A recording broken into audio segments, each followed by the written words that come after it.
What's happening, everybody? The GRG podcast, episode 70. Man, we reached 70 episodes, man. That is crazy. It is live in full effect. We are here. Man, welcome. And man, let's just get straight into it, man. Let's go to the illustrious panel. Delilah HD. She is out there, I think, cleaning out swamps because I think that she was showing me she was out there at a Falcons game. So that's the only thing I can see that's positive out there is if they're cleaning up some trash. But anyway, big shout out to Lady HD. You know what I'm saying? Go Rams. Anyway, let's go. Mob Squad in the house. We're going to Lady Infamous. She has returned. You know what I'm saying? I think you came back in your roller derby tournament. You know what I'm saying? MVP. Okay. Okay, MVP. All right. What's going on? What's going on? Hey, everyone. This is me, Lady Infamous 415, Grown Women Gaming, intermediategaming.com, and I'm back. I'm glad to be back. Hello, chat. Hello, panel. Let's get to these topics. All right. Good. That's what I'm talking about. All right. And then we're moving on to the bumps. What's going on with you, Live Wire? What's happening, man? Not much, just putting up some videos and, doing the shit I can do. Playing some We Happy Few. That's pretty much it, man. And occasionally, dealing with my narcolepsy and passing out on my walking. Yeah, that's pretty much what you do, for real. That is. All right, cool. All right, so Mr. Narcoleptic, Donald Trump, you know what I'm saying? I mean, I'll have the dolphin ready for you here a little bit later. Don't worry, you're not going to escape. Anyway, we're moving on to Kaleidoscope. He's been gone for a while, too, man. What's up with you, Kaleido? What's happening? Chilling, man. I actually had to finally move from Puerto Rico. Came here stateside. Now I'm out here in Wisconsin, and actually got a good ass job, yo. So, I was bored. I said I left the Xbox One home because I'm chilling in the hotel for the next couple of weeks and shit. But I couldn't go without gaming, bro. So I went to the local fucking Walmart, picked up a PS4. I just started gaming on the PS4, and I said I was gonna do it though. I said, once Spider-Man comes out, I'm gonna get me a fucking PS4. So I did it just before ahead of time, which is a good thing. And I've been playing the living shit out of these PS4 games, yo. I finally finished the Order 1886. Oh, fuck, man, I'm. So I'm saying I might turn pony. I don't know. I probably traded my guns for a saddle. Fuck it, I don't give a fuck. Whoa! Trading your guns for a saddle. So trading gun for a saddle. So therefore, we might have our own Minus the Fraud Part 2. You know what I'm saying? And then, you know what I'm saying? We might have to get Sonic Wolf on here so y'all two can sit there and talk about y'all's PlayStation experiences, man. What the hell's going on here? Transition. Let me get my transition into a pony. Oh my goodness. Anyway, so good to have you back, brother. Anyway, man, what's going on with your bloody knuckles? Glad to have you back too, especially you came back last week, but I didn't really get to introduce you because you was away. But now, what the hell's going on right now? Everyone's talking like we sitting down on a couch speaking all softly, man. Aren't we supposed to be live? We should be live. We doing it live. Exactly. That's what I want to hear. I was like, God damn, I can't be the only energy right now. Oh man, I'm always up. I'm always chilling. I'm always having fun over here, man. You know how I do. Yep, I know how you do, man. All right, cool. And then last but not least, we have 108 Dragons. You know what I'm saying? I have been listening to this bum-ass dude for the last week as we've been streaming every day. You know what I'm saying? But it's been fun. He had to get that work in Killer Instinct, but it is what it is. What's going with you, 108? Life is beautiful, baby. And Triple Cup is always up. Kaleidoscope Puerto Rican status has been revoked. And Knuckles, if you that hype, bump your head on the mic, sucker. Oh, show me you hype. I want to hear it. I'm always hype, man. I'm always. Let's go. I tell you, baby bot. I just, you know what I'm saying? Baby full play. Hey, man. Hey, you're the only person that does I told you last time, I'm going to stick Mel on you. She will shank you. Oh, don't do that. Don't do that because she supports me with my gameplay on the next podcast. Yeah, shout out to that's what I thought. Yeah. Much love for Mel and Bot and the whole crew out there. But anyway, man, let's get on to these topics. Triple Cup, he said he couldn't be here. He had to go do something. I don't know what he had to do. He had to bend around a corner. You know what I'm saying? I don't know. Hell, I don't know. I'm around the corner. I'm done with you. Hey. So anyway, man, let's get on to these topics, man. Let's get straight to it. TimeSplitters. THQ has acquired, you know what I'm saying, the game TimeSplitters. Now, I want to know if any of you guys have played this game. This used to be a classic. I think that there was 4 of them that was made. If there were 4, I didn't get to play the fourth one. I played the third, 1 through 3. I loved them. They were very original. To me, when I look at Overwatch kind of reminds me a little bit of TimeSplitters, because of the character variations, things that nature. But I always thought it had a really cool story mode. So let me go to the lady in the room, Infamous. Have you ever played TimeSplitters? What do you think about them, THQ acquisition them, bringing them back? No, I have not played any TimeSplitters, but I'm interested what THQ Nordic is going to do. It's been real. I haven't touched a TimeSplitter game, so I can't really fully put a full opinion on it because I have never played the game. Mm-hmm. But if THQ's been all right with me with the Saints Row trilogy and all, and I would like to just see more what they're coming from, because this is a fresh person that never touched the series. What are they going to do to entice me to pick up this copy? You feel me? Is it going to be a remake? Is it going to be a 5th TimeSplitter? Is it going to be a revamp, a remaster? You know, they just got it, so I just want to see what they go with. All right. I mean, do you think that they might remaster it first, or maybe to get people familiar with it and then go after it, or do you think that they just might come out? That'll be a good idea, because I'm not the only one that never played it. So a remake or a remaster remake, that would be good to be familiarized with the people who haven't played TimeSplitters yet. Mm-hmm. And then if it gets successful, maybe they can add more to the line. But I have to wait what it's about. What is actually TimeSplitters about? Well, TimeSplitters is a shooter. It's a shooter. It's a first person. Yes, a first person shooter. I was over here thinking this was a third person, but regardless, it's basically setting from different times, and where the story lies is where you're this protagonist and you get caught up into this group, and you go in and you got to change history. It's got like a Back to a Future vibe a little bit, and you got to jump through different times in history in order to change it to get things back into balance. I mean, it's been a long time. I think the last one was in 2005.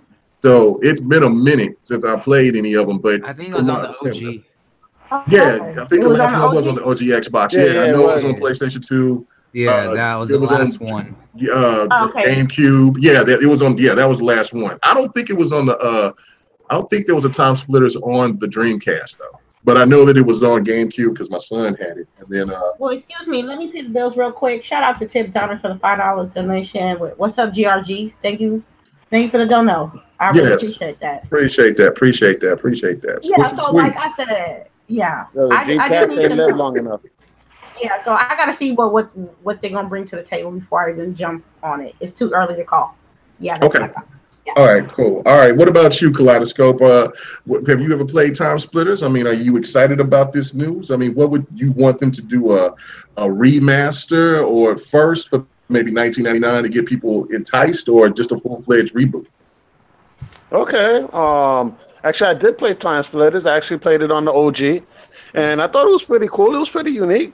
But for this day and age, man, fuck TimeSplitter. I'd rather play a Sony exclusive. What? What?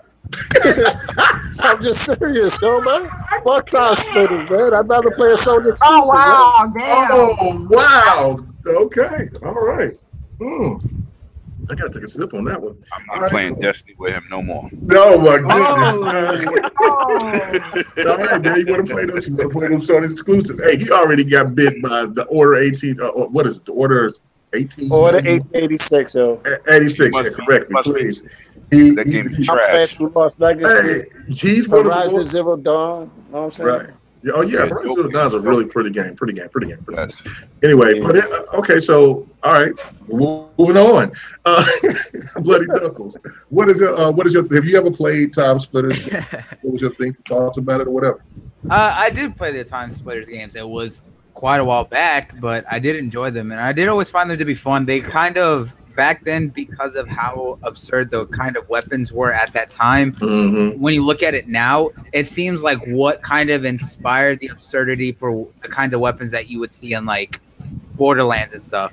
Not on the level of like outrageous weapons like in Doom or anything, because those are actually badass. But this one is just, some of them were kind of weird and just goofy. Funny. Yeah, funny. It was a funny game. Yeah. So if you really want to look back, you didn't really take it seriously, because some of the things that you did in history was just very, very dumb. But that's what made it entertaining, because it was very much what you think of a historical Borderlands jumping across times. And it's a good thing that it's being picked up again, because there have been a big part of the community that has wanted a new TimeSplitters game, but the IP has just been sitting there. And while it's great that it's being picked up by THQ Nordic, it also has to be said that it's not necessarily THQ who is picking it up. It's actually their owner company, Koch Media, that got the rights, that is associated with THQ Nordic. So while it is going to go through Nordic for the publishing, it's not necessarily with them. It's actually going to go through Koch Media. So it is with them. But it's a good thing, because they've been known to pick up older IPs and franchises that haven't really been touched. And even if it's just a remaster, they put it out and then gauge the amount of attention that the game gets and how much there is for that game before putting out a new one. Even if it's decent in size for the amount of hype for it, they do put out new games, which is a great thing, because we saw what they did with Darksiders. We saw what they're doing now with Red Faction and others. So them picking this up is a good sign for those who did enjoy the TimeSplitters, really enjoyed that series. Right. Yeah. No, I totally agree. I think it's really cool, because I was talking about TimeSplitters a few weeks back with someone, and it is like, and I was just like, hey man, that game was really cool, because like I said, Overwatch reminds me a lot of that game, just because of the quirky weapons, things like that, and just the player models. Yeah. So 108, what is your thoughts about before 108 goes, though, just to interject real quick, the reason I don't really care too much for TimeSplitters, because I thought the game Time Shift, they actually pulled it off better as far as going back into time and all that. That game I actually felt a lot more. So I really enjoyed Time Shift way more, which we only saw one iteration of anyway, because they only did one. Right, yeah. I thought that they pulled that off as far as leaping through time. I thought they pulled that off better. Yeah, and it was a better looking game as well. So I mean, if you really wanted to look at it from, it was the more realistic graphics, things like that. Yeah, Time Shift was cool. But 108, what's your thoughts about TimeSplitters? Was you a fan? I was a big fan, man, until 4, and that kind of killed the series that game killed the series. But I'm gonna tell y'all a game that it really reminds me of, and I'm talking about the weapons. It reminds me of Sunset Overdrive. Yeah, I can see that. That's what it reminds me of. That's what made me love that game, because it reminded me of TimeSplitters. Now, what they need to do is don't release a new TimeSplitters game. They need to release like a compilation, collectors, not collectors, remastered, to see if the people want it back. Yeah, because it wasn't like a huge million seller. It was more like a hard ground. It was like a hardcore game. You know what I'm saying? Not a hardcore style game, but in terms of like the following was hardcore, and it wasn't like anything else on the market. It was definitely over the top. The weapons was crazy. So I think they should do a remaster, because THQ can't afford to be playing with their money no more. So don't go out there and make no big game, and then when it flop, you in financial trouble. So, I don't know. I think THQ Nordic's done a great job of putting money. Yeah, remember it's Nordic Games, not really THQ. Yeah, it's Nordic. They just adapted the THQ trademark because they acquired most of THQ stuff, but they didn't want the memory of THQ to go dead. But it's all Nordic Games, and they've been a very big publisher for a lot of things, putting money into quite a bit. Well, TimeSplitters, like I said, wasn't selling like a Halo.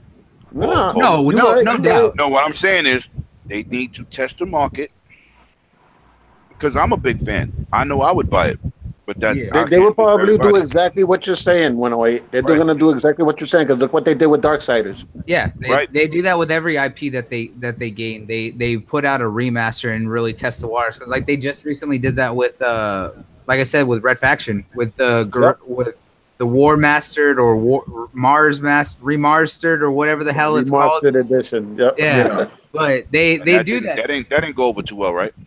No, I mean, we don't know. I mean, I was a fan of that game, but I don't know how I saw. I'm asking. I don't really know. I actually don't know the numbers on that, but I do know the people that's played it, they enjoyed it, though. Yeah. Which is enough to gather enough. I think it's a good thing. Yeah, like I said, I'm a fan of the game, so I would like to see it come back, and they need to redeem themselves from 4 anyway, so I can go with that.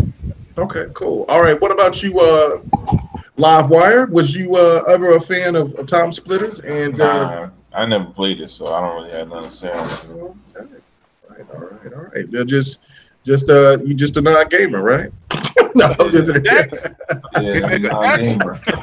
I'm non-gamer. I'm about to change my shit again. Check this shit on Twitter. Yeah, well, if they do make a remaster, you know what I'm saying, drop it for like $19, you think you're gonna give it a chance? I mean, from what you've heard about it so far?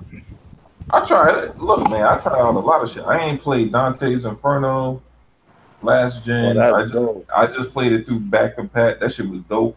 Yeah. So there's a lot of games I haven't played. Like I know people are talking about like, well, all of you played back compat games. I'm like, well, bitch, that shit new to me. So that's all that fucking matters. I ain't played. Right, and that's a game. Right, and that's another thing too, is that these games, like, they were really popular at one time, and then when it got to the third and the fourth, it teetered off because there were other big time games that came out in its time. So to bring it back now, you've had, like, I mean, this is what, 13 years? You know what I'm saying? Later, you've had a whole new generation of people that's just now getting these consoles. If you put them on there and have it remastered, then you give an opportunity for these people to jump on it and may start another, you know what I'm saying, another group of people that, you know what I'm saying, another big fan base, and to start liking it. But it's all about the controls. It's got to look really good. And, you know, the other thing about it is that I think they might have to remaster the controls. Because they would have to. Yeah, because it's old. Who's eating? Because you got to stop. Real talk. So, yeah, you know how these mics, how this mic is. So anyway, but yeah, I think that you have to do that because it's just too old school. It's kind of like to me about like Halo 5, or, you know, like you play Halo 5 and then you go and play the old Halos, and if they haven't increased the speed on them, they are so slow, and it just like, oh my God, I want to jetpack somewhere or do something. But anyway, so let's move on to the next topic, man. Let's get on. So, all right, let's talk about the PlayStation selling 3 million. Well, the PSVR selling 3 million. You know, and granted, you know, for people out there that's not a fan of VR, we know that PlayStation did come out and say that, hey, look, you know, they were expecting to sell 5 million in their first year. It did not happen. As a matter of fact, it almost looked like it was going to die. It was going to go belly up. But to its credit, it survived, it's flourished, and it sold 3 million. So I'm going to go straight to you, since you want to be the PlayStation representative now, Kaleidoscope. What do you think about this accomplishment? What do you think about this accomplishment with PSVR? All right, just to be honest, man. I mean, how long ago did the PlayStation VR come out? 2-3 years ago? Yeah. No. 2016. Yeah. 2016. Yeah. So we had 2017, 2018. Dude, that shit is, oh man, they only sold 3 million in that amount of time. That shit is dead in the water, man. Y'all bandwagon too quick. Sony pound their chest about it and say, you know what? We was one of the first ones that did it. You know what I'm saying? But that shit ain't gonna take off, bro. That shit is dead like the dodo. He is Wisconsin botting. Yeah, you Wisconsin botting, but you all right. So it's dead like the dodo, man. I don't know if I'm still botting, but it's dead. It's dead in the water. You think it's dead in the water? 3 million is pretty good for a peripheral. 3 million? Come on, man. Yes. How many to connect to 360? 25 million, bro. All right, 25 million. That doesn't make anything else not count. Frame? Okay. All right. Well, okay. So wait. VR, man. Think about the ones that's actually doing VR on PCs. They even going out of business on PC. Nobody really wants VR like that, man. Well, that was game yet. Well, that was going to be my next question, though. That was going to be my next question, and I'll go to 108. Do you think, okay, 3 million, you can look at it as a success or not a success, but what does this say about the future of VR? Since you did bring up the point that it's not doing as well as it should be on a PC, where you think it should thrive. So, do you think that PlayStation will still stick with PlayStation VR, or do you think that VR will fade away here pretty soon? Oh, he Kaleidoscope, you there? Yeah, I'm here. Oh yeah, I was asking you that question. Okay. Actually, no. It's actually gonna. I don't think it's gonna gravitate, man. Because I mean, people are still making games for it, but it's not coming out of a whole bunch of. It's not a whole bunch of games, and none of those games have really been system sellers, with the exception of one or two exceptions, like Resident Evil, Biohazard. Obviously, that's one of those games that's really out there that should have been a system seller. All right, it should have been. I mean, with that game, it should have at least pushed at least 2 or 3 million easily, bro. I mean, so many people love that game, and they know, especially I think 108 Dragon and a few other people that I know that actually played it in VR. They know exactly how fearful that game can be playing it in VR. All right, that's the best way to experience it. But the unfortunate fact is most people are not going to experience it, all right? Because, like you said, it is a peripheral, right? But it's only sold 3 million in this amount of time, all right? So basically, it was a nice try. Sony tried, know what I'm saying? I'll give you the cigar for that, know what I'm saying? But it's too early, bro. Know what I'm saying? The technology is not quite there yet. It's not quite there. Okay, all right, cool. All right. What about you, 108? I know that you wanted to chime in. What do you think about that? Let me explain something. When you have a niche title or niche product, right, and it sells big, when you got 2 other competitors, and let me say this for the record, Kaleidoscope, the technology is there. You know what's not there? People pockets are not there. That's what's not there, okay? Because with the Vive and the Oculus, they look phenomenal. But your PC also got to be phenomenal. That eliminated half the market. That's number one. Number two, PlayStation VR came out at $500. They're not going to sell it at $500. They're not going to sell it at $500 because, once again, that's like buying a console. If they brought that thing out at $199, they're in the money. But being that they sold 3 million units at 21.9 million games, that is not a flop. You can't say because Kinect sold 25 million, that's a flop. Because the Xbox controller, the Elite, they did not anticipate it selling 1 million units the first year. They didn't even make enough because they didn't think people was going to buy it. Now it's around 5 million. So that's a successful peripheral. It's an option. It's not for everybody. You know what I'm saying? VR is not for everybody. I destroyed the VR in the beginning for PlayStation. I destroyed them. Not because it wasn't ready.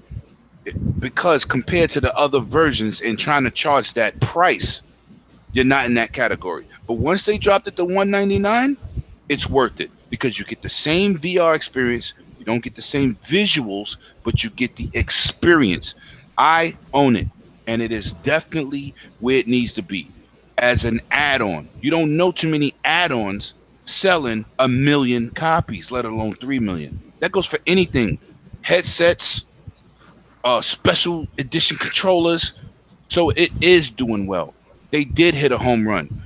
They didn't do a Kinect number, but that doesn't discredit them because they're not at 25 million. It's not for everybody. Some people throw up playing that thing. They can't handle it. They get dizzy. They get motion sickness. It's not for everybody. But 3 million sold, 21.9 million games sold is not nothing. You just shrug your shoulders at like, oh, they're not doing nothing, because that is successful. Because they are the market leader in VR, as Samsung is. Then it's Oculus and Vive. Not because they're not better. It's because of the financial side. So we need to not say that 3 million is nothing at 21.9 million games sold just for VR. Just saying. All right, cool. Now, what do you think about the future? Said. Yeah, well said. Well, what future, you know why the future is good? They already started making version 2 for PlayStation 5. They came out with the official numbers. It's going to. But so did Xbox made the version 2 of the Kinect. And they also forced it in people's mouths. It wasn't an option. I'm just saying. I mean, look. I mean, you're right, but I'm just saying. That's the difference. That's the difference. Because right now, hold on. Wait a minute. Let me just make this point. Now, if they do, I'm not saying that they're going to have it. They're going to do a bundle with it. You know they are. But if they come with the version 2 and they make it to where it's the same price, maybe $400, you know what I'm saying, $300 to $400, you still think that thing is going to still fly off shelves? I didn't say fly off shelves, but let me tell you something. In the same span time that the Vive was out and the Rift, it outsold both of them combined. That's a big thing. But the Rifts, it's way more expensive than the PlayStation VR. And that was the one thing while the PlayStation VR was. But hold on. Yeah. But not only did the device cost a lot, you had to have a monster PC on top of it, which they eliminated everybody else. That's the point. PlayStation, even though you don't get the same visuals as a pro, you could take a base model PlayStation and still play PlayStation VR for $199 or $250. You don't need no $1,500 PC and better. Okay, all right. Well, what about you, Knuckles? What about you? What is your thoughts about this? About the $3 million? Do you look at it as a success? And what do you think the future of VR is going to be from what everything that 108 and Kaleidoscope has said? Well, I've had this thought before on previous talks with them as well as other things, that as a peripheral and as something that they put out as a test, it is a success. As 108 did mention multiple times, is that it wasn't meant to be this big thing to compete, just like the Elite controller wasn't something that was big.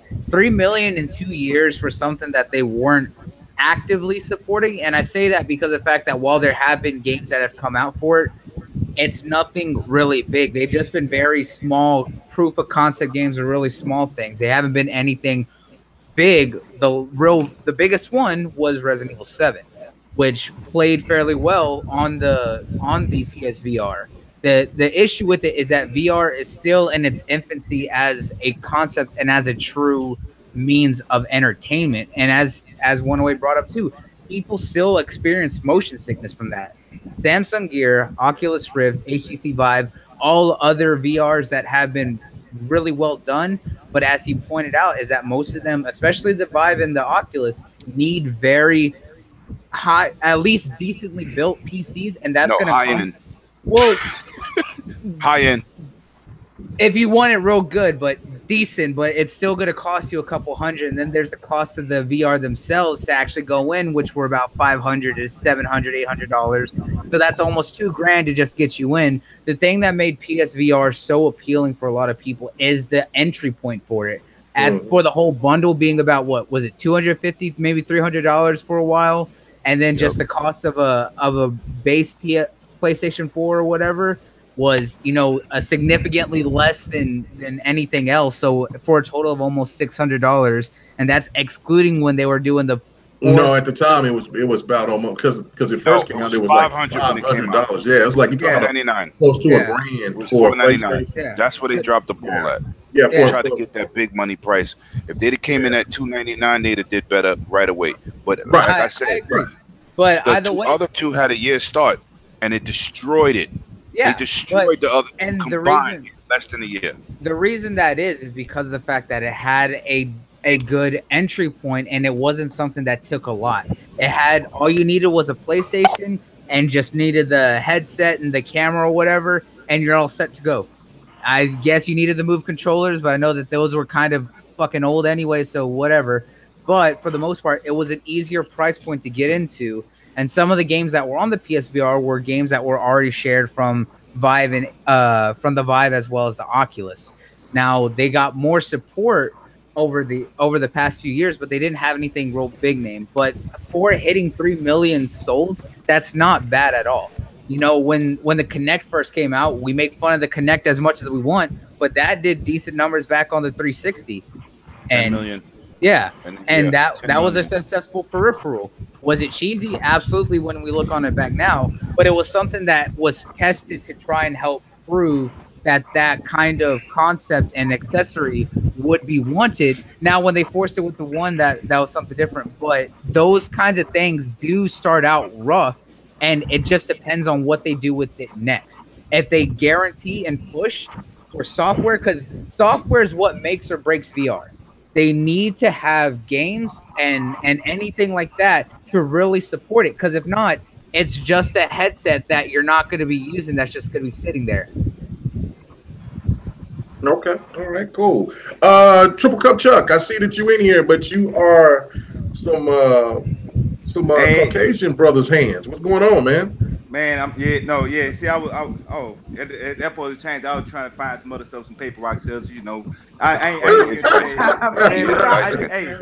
rock scissors. Oh, okay. Yeah, all right. I'm trying to do some other type stuff. You trying to make us meet our quota tonight? I got you. Yeah, trying to do something in here.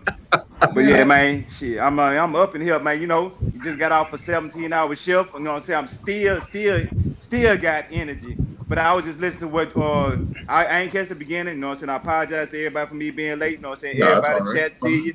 But I gotta say, bullshit. What Dragon was saying and bullshit. Talk about it. Bloody was saying, man, that peripheral. It's so good in my perspective because I ain't expected to sell shit. I really didn't expect it. We talking about PlayStation, but in general, I'm talking about like all of the VR systems. This shit here was pushed in everybody's face over and over and over. They expected it to be huge. I mean, this was the new big thing. You know, so it was 4K and it was VR. That was the big things of this generation. That's what they really wanted to push. They wanted to be in everybody's home. And the second connect that everybody talking about ain't do good. The first Xbox sold over 2 million. I mean, just think about it. First Xbox, the big fat, it sold over 2 million. You had to have a Connect, so the Connect sold over 2 million on that. So that ain't saying that you're doing good, because they saying the second Connect is a failure, when that hit over 2 million. So if they saying that's doing good, I'm like, okay, if the VR system is supposed to be some type of entity, now they can only sell 2 million. And if you look on every TV show, they trying to find some type of way. I'm like, man, they throwing VR in a TV show. They don't even need this in there, but they got to promote it. So they promoting it. Anytime you promoting like that, they expect huge numbers. I ain't talking about no 1 or 2 million. They expecting 10 and 20 million. They expecting VR to be the next iPhone. You know what I'm saying? That's what they was looking at it. So y'all might think it's just a little peripheral, a little side piece, but they really want it to be a whole thing for everybody. They want to take over the industry with VR. Of course, but let me ask you a question. It didn't sell what it was supposed to. No, hold on, wait. Let me get to everybody else, and then you can ask the question. Okay, very cool. What about you, lady? What is your thought about the 3 million being sold? I think that's a success. I mean, everybody has great points here, and it comes to what a person personally enjoy. Yes, I don't own a Rift or whatever you want to call it. I tried it once in an event last year. It was not my cup of tea, but there were people clamoring to make games for it. I know in some cases people were ambitious about it, and it wasn't as successful as they wanted to be. But for Sony to have 3 million is pretty good. That opens up more opportunities, more games to be made. And I have to agree with Bloody with the technology. The software will make or break that system, because if you got some shitty ass software or some shitty ass games in the future, that will not succeed. I'm trying to say this. You're trying to what? I'm trying to say this as delicate as possible. You gotta keep it 100. Man, yeah, just get it to him. Yeah, what are you doing? What are you doing? Yeah. It's like this. If you enjoy it, it don't matter what anybody says when it all boils down to it. If you like it and you feel like there are advancing their shits on that system, then you go ahead and you support that. And don't let nobody make you change your mind at all. Don't let nobody deter you the fact that you got it and they don't. Just enjoy your gaming, and that's important. And also, that also opened up more budgets for more features on it like 108 was saying that they're going to do a part 2 or a point 2 version of it down the road. So everything is like a slow process. Greatness is not rushed, and greatness is like a slow process. Ironically, because we're talking. I like that. Yeah, it's a slow process. Okay, but one thing I will say is that, you know what, look, even though I'm not concerned about the iHerpy machine, I just, you know what I'm saying? Look, I didn't even say that. Hey, I'm not, you know me, I want to keep it real. I just saying, but we discussed this. We already know that if I bought one of these shits, I wouldn't even let nobody use it. Yeah, they better have their own. Yeah, you gotta have some alcohol. You better get their own. The alcohol wipes. You know what I'm saying? Lysol, something. But regardless, look, I am not going to knock anybody that enjoys it. You know, I see the Craft loves it, D-Batch loves it. I see other people out there. They testify about it. They just think that it's just an awesome peripheral, and that's great for them. It's great. It's just no different from when people make fun about the Xbox Elite, and then they also another Xbox controller, but it's something that we enjoy. So I never put that on my face. But I'm just saying, yeah. It's not like it's a complete flop. Maybe the other brands may not. Man, VR needs to die. Damn! Tell us how you really feel. I feel like, I hate VR. That to me. If you enjoy your VR, do you, man? Do you, boo boo? All right. Okay. Cool. What about you? 4K. All right. What about you, Livewire? What is your thoughts about the whole 3 million? And do you think that VR is something that's going to be here in the foreseeable future? It probably, I don't know if it'll be here, but it probably won't be here as is. It'll probably be like augmented type shit. Like you could do everything with it, like VR and augmented reality. I don't see, like, to me, VR by itself doesn't make a lot of sense if you're not going to push it to augmented. Just because it's so restrictive, you know. Like, you just cut off from the world. I mean, it's cool for right now, and I know a lot of people enjoy it. I've used it before, and it's cool. But, you know, it's just something extra. Most of the games aren't really anything spectacular. Like, the crazy thing is, either the games are super whack or they're way too intense for the average person. So it's like all the great games are super intense, but it's like, I don't know if y'all ever played Alien Isolation, but yes, if you're playing that game and that game is easy to play through the first time, but trying to go back, that shit fuck with your nerves. You just be like, I don't know. Like, I want to play something else where my fucking heart's not beating out my chest because I'm worried about something to fucking jump around at me from around the corner. So I mean, that's the only thing. They got to kind of try to find a balance for the games that are a little bit more mellow, that allow people to actually play the game. Like, unless you literally like the shit scared out of you, I don't see, you know, VR being really big for most people, unfortunately. And you got to think of it like they're not supposed to allow anybody under the age of 12 to use it, right? Right. Do with, you know, fucking with your eyes or whatever the fuck, right? Maybe your brain, some shit. Your hand-eye coordination. Yeah. Yes. So then that's up your wiring. So that just cuts out all the, you know, kids that would playing Minecraft and Fortnite using it. You know, I mean, imagine that if they had VR for Minecraft and Fortnite, that would help it out. They got it for Pornhub though. Oh, so there you go. Some dudes using that shit, man. There you go. Go ahead. First of all, in New York City, there's a giant, and I'm talking about a giant ass VR, like a Dave and Buster's, just VR. Mm-hmm. It takes 2 hours to get on that line. Okay. Mm-hmm. Number two. But that's for a cell phone, most likely, right? No. It's a VR video game spot. Okay. In New York City. Now, when I first got into VR, I went to my boy's crib. I played the Oculus for hours. You know what the illest thing was for me? and everybody talking about the throwing up and all this. Most people can't ride roller coasters, right? What happens to you when you ride roller coasters? You get off, your feet light, your body's discombobulated, you're messed up. Some people can't drive bumper cars. It throws them off. VR is right now, they are doing exactly what they're supposed to be doing. You got great experiences and bad experiences. You got bullshit developers and bullshit games. What's the difference between a bullshit console game and a bullshit VR game? Absolutely nothing, because the developer didn't put the time in. But when you play games like Resident Evil, Eve, Valkyrie, even Super Hot, I don't know who got Super Hot in here, but if you play Super Hot with the, you got Super Hot, K-Mega? Yeah, I got Super Hot. I got it on my PC and on Xbox. You play Super that Hot in is fire. Super Hot is fire. Okay. Right. Yeah, it is. But hold on, listen to what I'm saying. Play it in VR. Won't never play it on your regular Xbox again.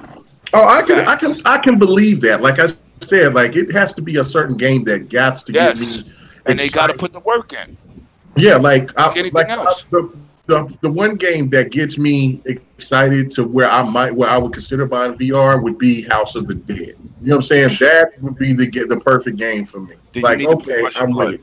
Rush of Blood. I want a House of the Dead. I don't want no other iterations. I want House of the Dead. I can be excited about it. I like Rush of the Blood because it reminds me of House of the Dead. I'm a House of the Dead retard. That's what I'm telling you. You know what I'm saying? Certain games that they got out right now, and I'm telling you from a real perspective, when the PlayStation VR came out, all they had was a whole bunch of tech demos, the same way Oculus and Vive did, and people was like, y'all bugging.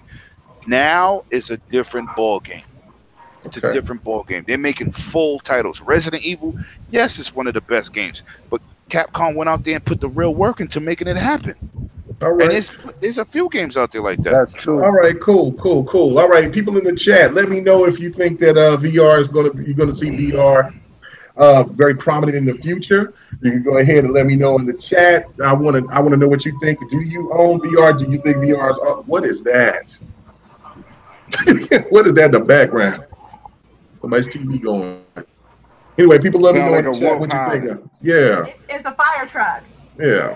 Okay. It sounds like a TV in the back. Hey, that Super Hot in VR do sound like that might be kind of. No, I bet it would be fun. I bet it would be fun. Put that shit on my head. It's just for me. It's just like it's going down. That's live. That was live. Yeah, criminal. Damn, it's going down over there. Your spot. Anyway, so regardless, I mean, look, for me, it's just having that thing on my head. The wires. If they went wireless, I would have a lot more, or you know, just maybe 1 or 2 wires. I'll be cool. But man, when I've seen it, and when I seen it in person, like you know, saying at the store, and I saw all those wires, I was like, no, I can't rock that. Because if I'm doing that, and I'm walking around, trip and fall, break some shit, I ain't doing it. So anyway, let's move on to the next topic, man. Yeah, see, Fuzzy said the same thing. Yeah, if it's wireless, it's around $300, you know what I'm saying, or less, I'm on it. You know what I'm saying? Because I think that, you know, that's next level stuff. But you know what I'm saying, it has to have the games as well. And you know, for right now, for me, it's just not my cup of tea. But for anybody else to get it, and I think that it's an accomplishment. But anyway, let's get on to the next topic, man. All right. This was tripping me out. I seen in the magazines, in gaming news, that The Verge was doing a remake. They did a review of Halo 5 and trashed it yet again. And then Tataku did a review again of Xbox and their batteries. And it was more so not so much review, but just a kind of piece about Xbox and the batteries, and just downplaying that it's not significant, that why did Xbox need to have batteries. And to me, it's kind of like, isn't this a story that's already brought up many moons ago? Why is it that you're trying to relive that? So, I mean, is this basically that they don't have any gaming news to talk about? Or is it back to getting into, or is it basically going back into let's kick Xbox again a little bit more, because this seems to be the fun thing to do for clicks. What is your thought about this, lady? I mean, I don't know if you read those articles, but to me, I was just kind of like, man, it just pissed me off all over again about Halo 5. Okay, first of all, why are you going to talk about some shit about some batteries that we know that as Xbox consumers, we know what the issue is with our controllers. Now, if you got a problem, for them to like actually make make an article about that shit, you really ain't had no shit to do. You really didn't. I mean, every console. Yep. You know what? You know what? I'm gonna let you slide today, dude. See. But I'm just saying though. And then why would they review a game they already reviewed? Why you want to do that? Because you ain't got shit to do. I swear. I learned not to. I give these people a grain of salt on what the fuck are they doing, because it's like you gotta comb through the bullshit of online gaming journalism just to get to some good shit, just to get to some honest shit, just to get to some current shit. You feel me? But no, what's popping now is controllers, batteries, and fucking a game about Halo 5. I already know how I feel about Halo 5. I don't need to read that shit again. And then my question is, why would you do it? What was your goal for you to review that game? Because it was the review. Like, I mean, did you have a epiphany of like, oh, you know what?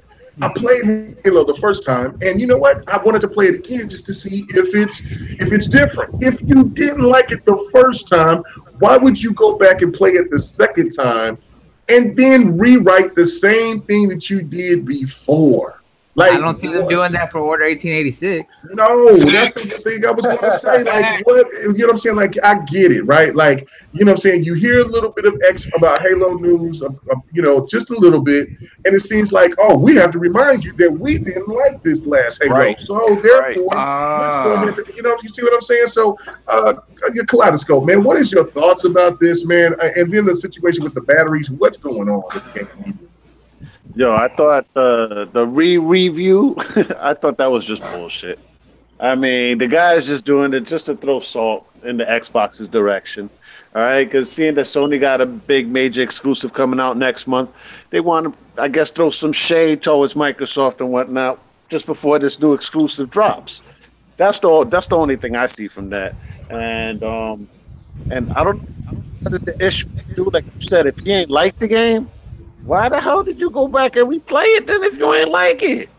I was like, I don't see them doing new reviews for Until Dawn. I don't see them doing new reviews. As a matter of fact, how come they don't do a review on freaking Infamous? Second Son. How about Killzone? How about Killzone? How come they don't do a review on Killzone? I know the fake 1080p game, the fake 1080p. Don't do that. They gonna come for you. I'm just saying, man, you know, those are games that came out, and not a lot of them was feeling it. Some of them were, you know, but some of them was basically on the Sony. Oh, you bought? He's botting. He's tipping cows. You turn it. You bring in your botting. Your botting veins is coming back. Yes. You out there with the cows. You're not in Puerto Rico no more. That's what you get. Oh, what can I do, man? I'm up in Wisconsin, bro. Hey, man, there's like 6 Puerto Ricans in Wisconsin. All right. So anyway, what the hell? This ain't the 70s show. Get out of there, bro. Yeah, man. Come on now. Live. Too, I'm just saying. Live. What did you think about these articles, man? I mean, and these were articles that came out yesterday. And I think one came out today, or if not, both of them came out yesterday. Well. Man, that's weird. All right, so the weird thing is, I mean, the battery is weird. I don't know why they're complaining about that shit, but it's irrelevant. The Halo thing is just odd because even there's no, where's that even come from? There's no Halo game coming out right now. Like, even if they were gonna do a review, I would think, why wouldn't you do a review on Halo Master Chief Collection? Because that's the one that's about to get redone. Right. Halo 5, you know, they already did that shit like months ago. So, like, what the fuck are you doing? And even if they were going to do it to say, oh, we want to match this shit up with, like, because Spider-Man's coming out, bitch, why wouldn't you redo the review for fucking Sunset Overdrive? That would make way more sense to me than fucking Halo. Like, this shit is so random. It's like, yo, let's do the review for Rise Son of Rome. Like, what the fuck? Like, okay. Yeah, right. And see, that's another thing too. Is to me, is like, look, we've been talking about how great Sony has been for the last 2 years, right? They have been coming with fire games for the last 2 years strong, right? Why not go and revisit those older games if that's what you're trying to do just to get another feel? Like, I mean, just going to Halo out of the blue is kind of, to me, it's why? Like, it just doesn't.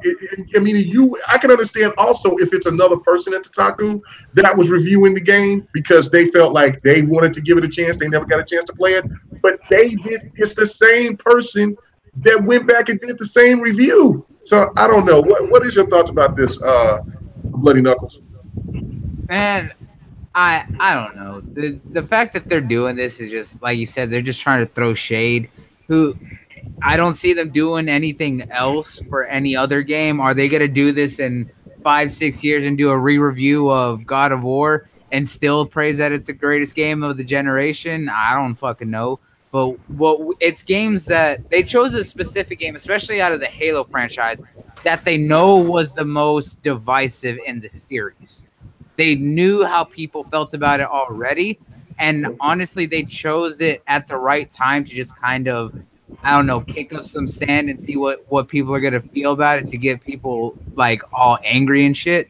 Because the fact that right now people are honestly kind of looking forward to what Halo Infinite's going to be. So they're like, oh, now would be the right time to get everyone all stirred up by talking more shit about Halo because that's all Microsoft got. What the fuck, man? Like, honestly, it's one of those things that annoys me, and especially with the whole battery issues. We know, and all of us being people who use, wireless controllers, we know the battery issue, but is it a bad thing? Yes and no. While yes, it's annoying to use batteries, is the fact that, hey, you can easily quick swap them compared to having to dig around and find a short ass cable that has you 3 inches away from the TV. And if you even tug on it slightly, it just rips out of your controller, fucking up your connector, as well as stopping in the middle of a game. It's like, what the hell? It's stuff that's been talked about more by the community than any goddamn media site out there to tell us anything. These are things that we have complained about and know. Why the hell do you have to make a clickbaity article on it? It just kind of shows the desperation that people have about doing these kinds of things, especially with already the rumors of the new Elite controller going with an internal USB-C rechargeable ion battery or whatever, so it's going to have a long lifespan and everything, and it's going to be real quick to do. But no one wants that. They don't want to talk about that. They don't want to go on there. No, they're going to talk about batteries and old controllers. Like, that kind of just shows what little they have to talk about, right? Right. And then another thing about the battery situation in the article, the lady, her name was Megan, she was saying, why not just have a wired controller or include... And that's the biggest thing that pissed me off, is that there are wired controllers. Yes, they're third party, but you want a wired controller, they're there. Why do you have to make this article? Again, there are who wants a wired controller anymore? I don't know. Anybody on the panel want a wired controller? Only people that want wired controllers, people that's playing the pro circuit. The only reason, yeah, that's it. You're right. Wired. That's it. Yeah, right. Yeah. What's the point? I don't get it. Yeah, the only reason I have a wired controller is that was one of the custom controllers I got, and I use it when I go upstairs, so that way we have enough controllers for everyone. That's the only reason I have one. But other than that, I use my wireless on my console all the time because I don't want.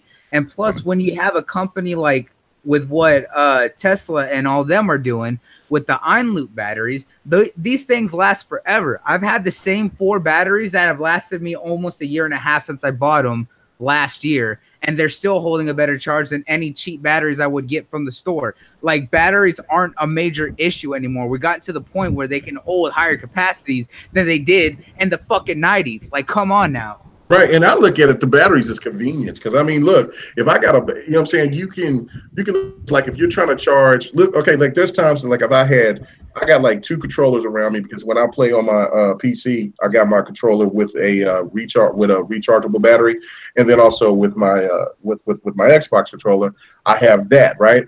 So if one goes bad, I can switch it out. Now, if I'm really going through a gaming session where I'm gaming all day or whatever, and then like we game into the night or whatever, then that battery is going to go dead, and then the other battery is, if I forgot to charge it, then the one thing I could always go to is where I got my other controller that has the batteries inside, and I can just put the batteries and use them while I'm charging my my other control, my charge. I look at the batteries as an ultimate convenience just because of that reason. So you see, I don't get the whole point of why they want to attack like it's old prehistoric. I think it's actually pretty, you know, saying efficient to have these batteries. I really do. So, Chuck, what is your thoughts about these articles, man? About Halo 5 and about the batteries? All right, I got a tip I'm gonna give everybody. Some people might not know about it, but I'm gonna get a tip after I run this here. But the article, when I was looking at it, is I had to take it from a different perspective. I had to look at this here, and then because when you had said, I was like, man, hell no. When I actually went to look, I said, oh, the only thing they doing is they reinsuring the Sony ponies that they still on their side. That's all they do. Yeah, that's exactly what's going on. Thank you. Halo 5. Now they don't know. See, y'all gotta look at it like this here. If they re-review this game, that means this game's still alive. People still buying this game. Millions of people a day. Doing it because it's still selling.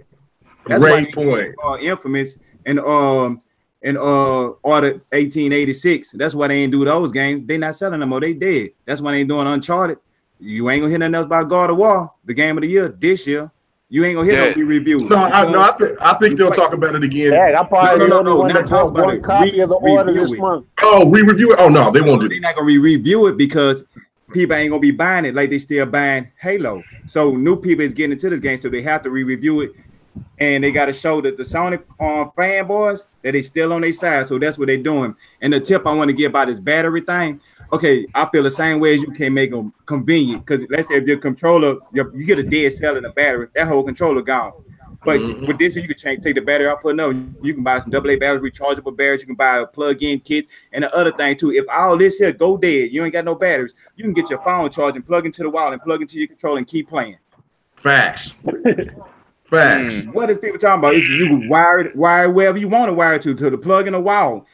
Where you sitting at, you ain't got to be in front of the TV, so you could do it that way. So that's the best of all worlds. We want to be able to have the opportunity to have choices. That's what this generation should be all about, because that's all they got left now. 4K 60 frame and choices.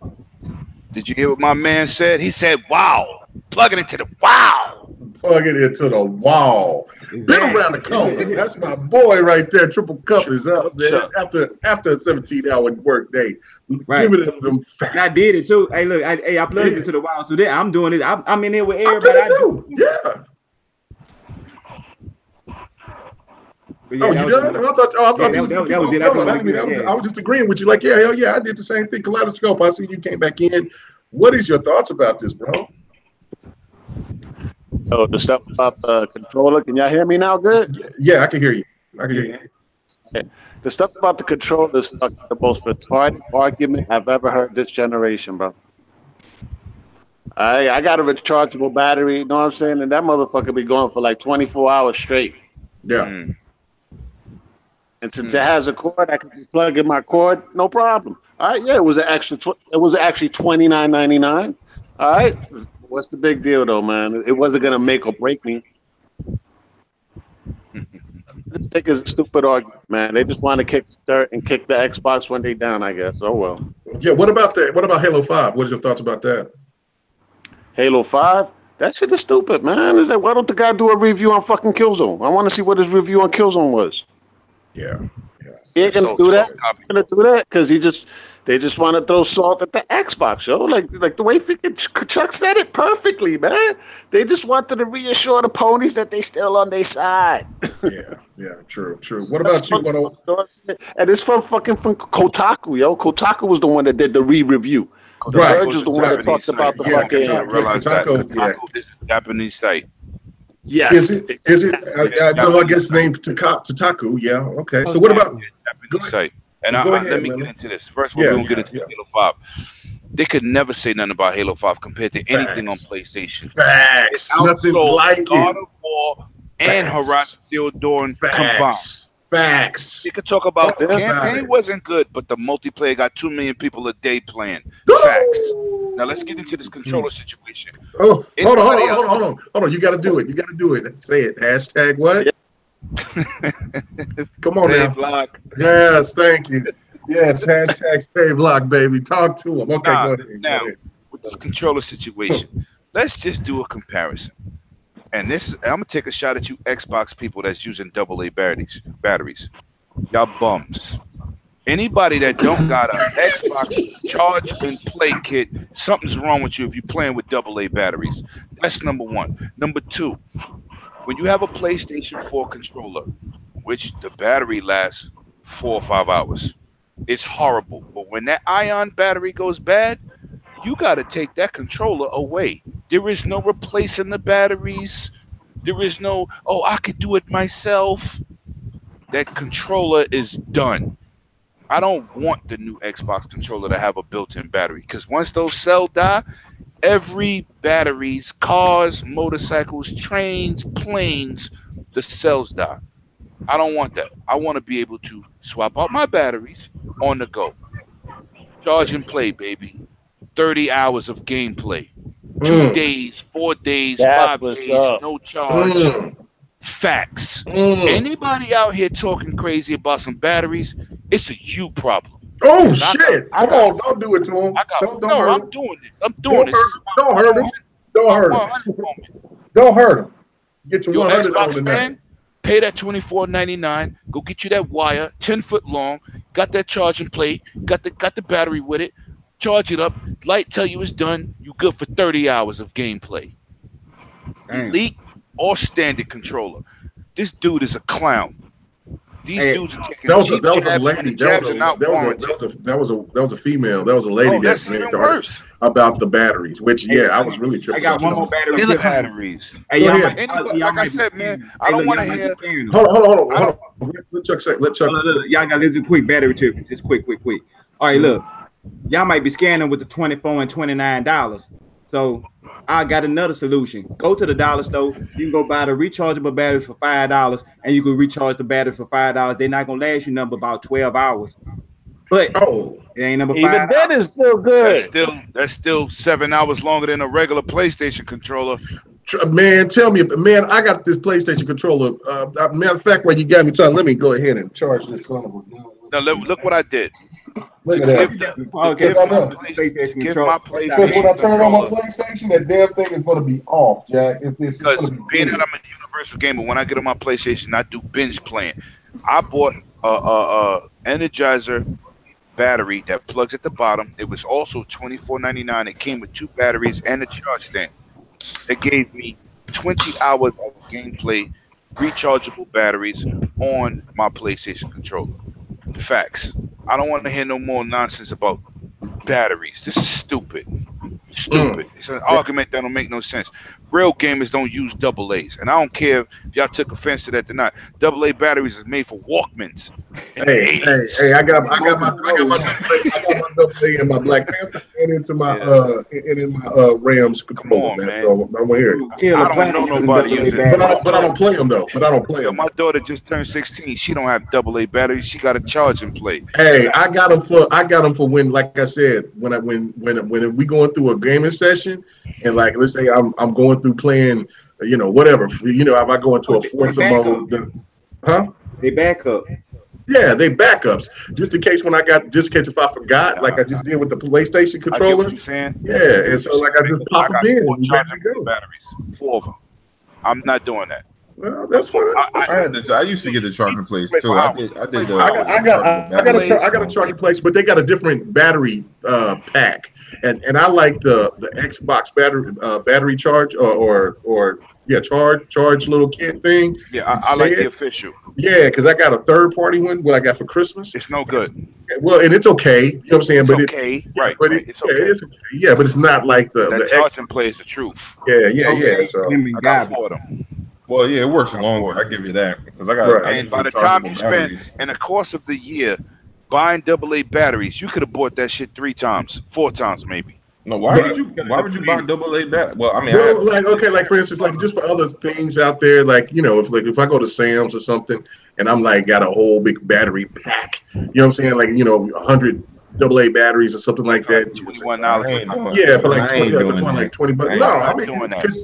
No, I mean, for clocks or for other things that's throughout the house, remote controls, because you need your batteries for remote controls. Yeah, but I have that stuff too. But I'm saying, like, I'm not buying it for that. Like for my Xbox controller, I just got rechargeable batteries. Like you just buy the shit, plug it in. Yeah, I got rechargeable batteries too. I got 4 rechargeable two. I got 3 pairs. So, and then I got like the little plate thing where you set, but that's a third party where you set the controller down on top of it, and then like it charges like that. But it's made by Energizer. But it's made by. I don't know. Let me look and see. I got the Energizer one for PlayStation. They got one for Xbox also, but I got this is called the. Oh no, this is the Xbox thing. It says it's called Power A. Oh, Power A. Yeah. Yeah, that's what I got this for Christmas. Honestly, I was talking bad about it. I said it was okay. But... Yeah, I got the Duracell with the 3 recharger thing. So okay, to me that works fine. Batteries, man. I will get the All right, let's get off this topic, man. Let's get on to the next topic. Yeah, let's move to the next topic. Yeah, I'm pulling out my Delilah card. Okay, Maker. The time. Yeah. Yes. Baby, Delilah, I do not condone this. If you stab them, it's them. Baby, like what? Oh, you guys definitely gonna die now. Baby, that was wild. I was like, Delilah. Oh no! Me and K Mega was like Scooby Doo. Was like, We were like, I was like, what is this going on? Anyway, because she sounded completely different. No. Like, She gonna kick both my ass. Yeah, she turned that sensual knob on, like. Oh, shit. Okay, anyway, all right, let's get to it. Bethesda threatened Sony over crossplay. Now, I'm pretty sure a lot of people talked about this last week, or was this the beginning of the week? I can't remember. I think it was probably the beginning of the week. But regardless, it's the game that's in question is a card game. It's not going to move the needle, right? That's not going to do it. But I made a video which had my outro played in it. Normally I have my outros and they've been fine, but then YouTube went crazy and like flagged my video, and so I had to redo that video, take that out, take the music out and stuff like I used to always play. And anyway, so like that video is up, and it's talking about Fortnite, and Fortnite pretty much is kind of forcing its hand as well, because it's not only wants to be on the PlayStation platform, it wants to be on everything. iOS is everything. So it's not so much about the cross play for them as much as it is for the cross progression. The cross saves and stuff like that. Yeah, right. For the cross possession progression. And with Bethesda, they want their games to have the same type of thing. And then this is all going to make sense when we get into the later topic about Steam. So I'm going to go to you first, 108, and get your thoughts about this. Bethesda seems to not be playing around. And would this make Sony move the needle right now or in the future, or is this not going to do anything and Sony's just going to hold firm? Well, they need a game that's going to kick them in the ass. And the game that they're doing it with is not going to do it. But people keep saying, oh, Microsoft is doing it because they're losing. No, the developers want this because it helps everybody. I mean, like, look at Call of Duty. Let's go into that. If you got 3 platforms, PC, PlayStation, and Xbox with Call of Duty, these companies are basically forcing you, if you want to play with your friends, to buy their console. But the third party developer really don't give a damn. If you spend $60, $65 on Xbox, or $65 on PlayStation, or $65 on PC, why would the third party developer care what platform you're playing on? It's a Sony thing. You understand what I'm saying? Sony don't get no money from this crossplay like the Epic did with Fortnite. they mistakenly turned on the server that allowed PlayStation and Xbox people to play. That took no effort. All they did was go and turn it off when they found out it was on. Sony wants to make money off the third party's content, no matter, what platform they're going on. I don't know, man. They need a slap in the face. They need a game like Fallout 76 to be cross-platform, and we're not giving it to you. They need a game like Call of Duty, which they would never do, but they need something that's going to make a dent in their pockets and make their community say, what the fuck are y'all doing? Let us play with other people. Because the community over there is saying it. You know what I'm saying? Imagine what could happen if you had Call of Duty, Black Ops 4, Xbox players versus PlayStation 4 players. That's a great situation for the gamers. But Sony wants some of that money. They're not doing that. I don't know, man. Yo, listen, I don't know. Tournaments would be huge. Yo, it would be huge. But Sony wants to be in everybody's pocket. Microsoft is like, we don't care if we playing Minecraft well, first of all, they own Minecraft, and no matter what content you buy, they get money.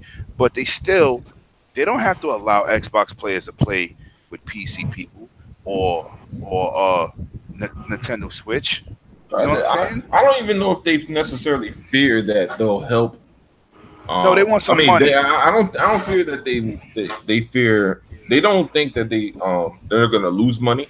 Like, I don't think they feel like no. Listen to me. There. They said they want to look at it from two perspectives. Live, yeah, community based and financially.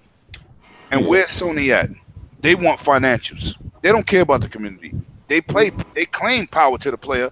No, I get that. I get that. But I think yeah. But with the financial, it's more so like I said, I don't think that they're worried about losing who they have. I think what they want is to force whoever's not there to finally make a decision to come there, right? Instead of having because if they do crossplay, then people that are typically just Xbox people and had no plans of ever switching for anything other than maybe friends, they're not going to switch now.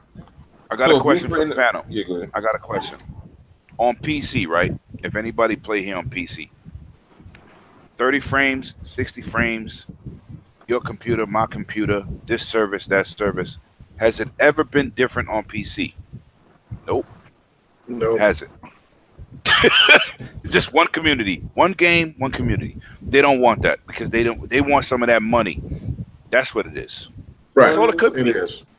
All right, go ahead, Live. Go ahead, Live. Well, it's about control. I mean, that's the main thing. But see, this is how I feel as far as like at bare minimum, they got to do cross progression. I mean, that should. I mean, because this is the way I feel about it. With cross progression, both sides can gain something from it, right? Because if somebody's gonna buy a PlayStation, like say they always had an Xbox, now they bought a PlayStation, but now they have games that they bought on Xbox that they now want to play with their friends, they should be able to get that, their progression from when they were on Xbox and vice versa. I don't see anything wrong with that. I mean, yeah, Sony can bitch about the crossplay. It sucks, but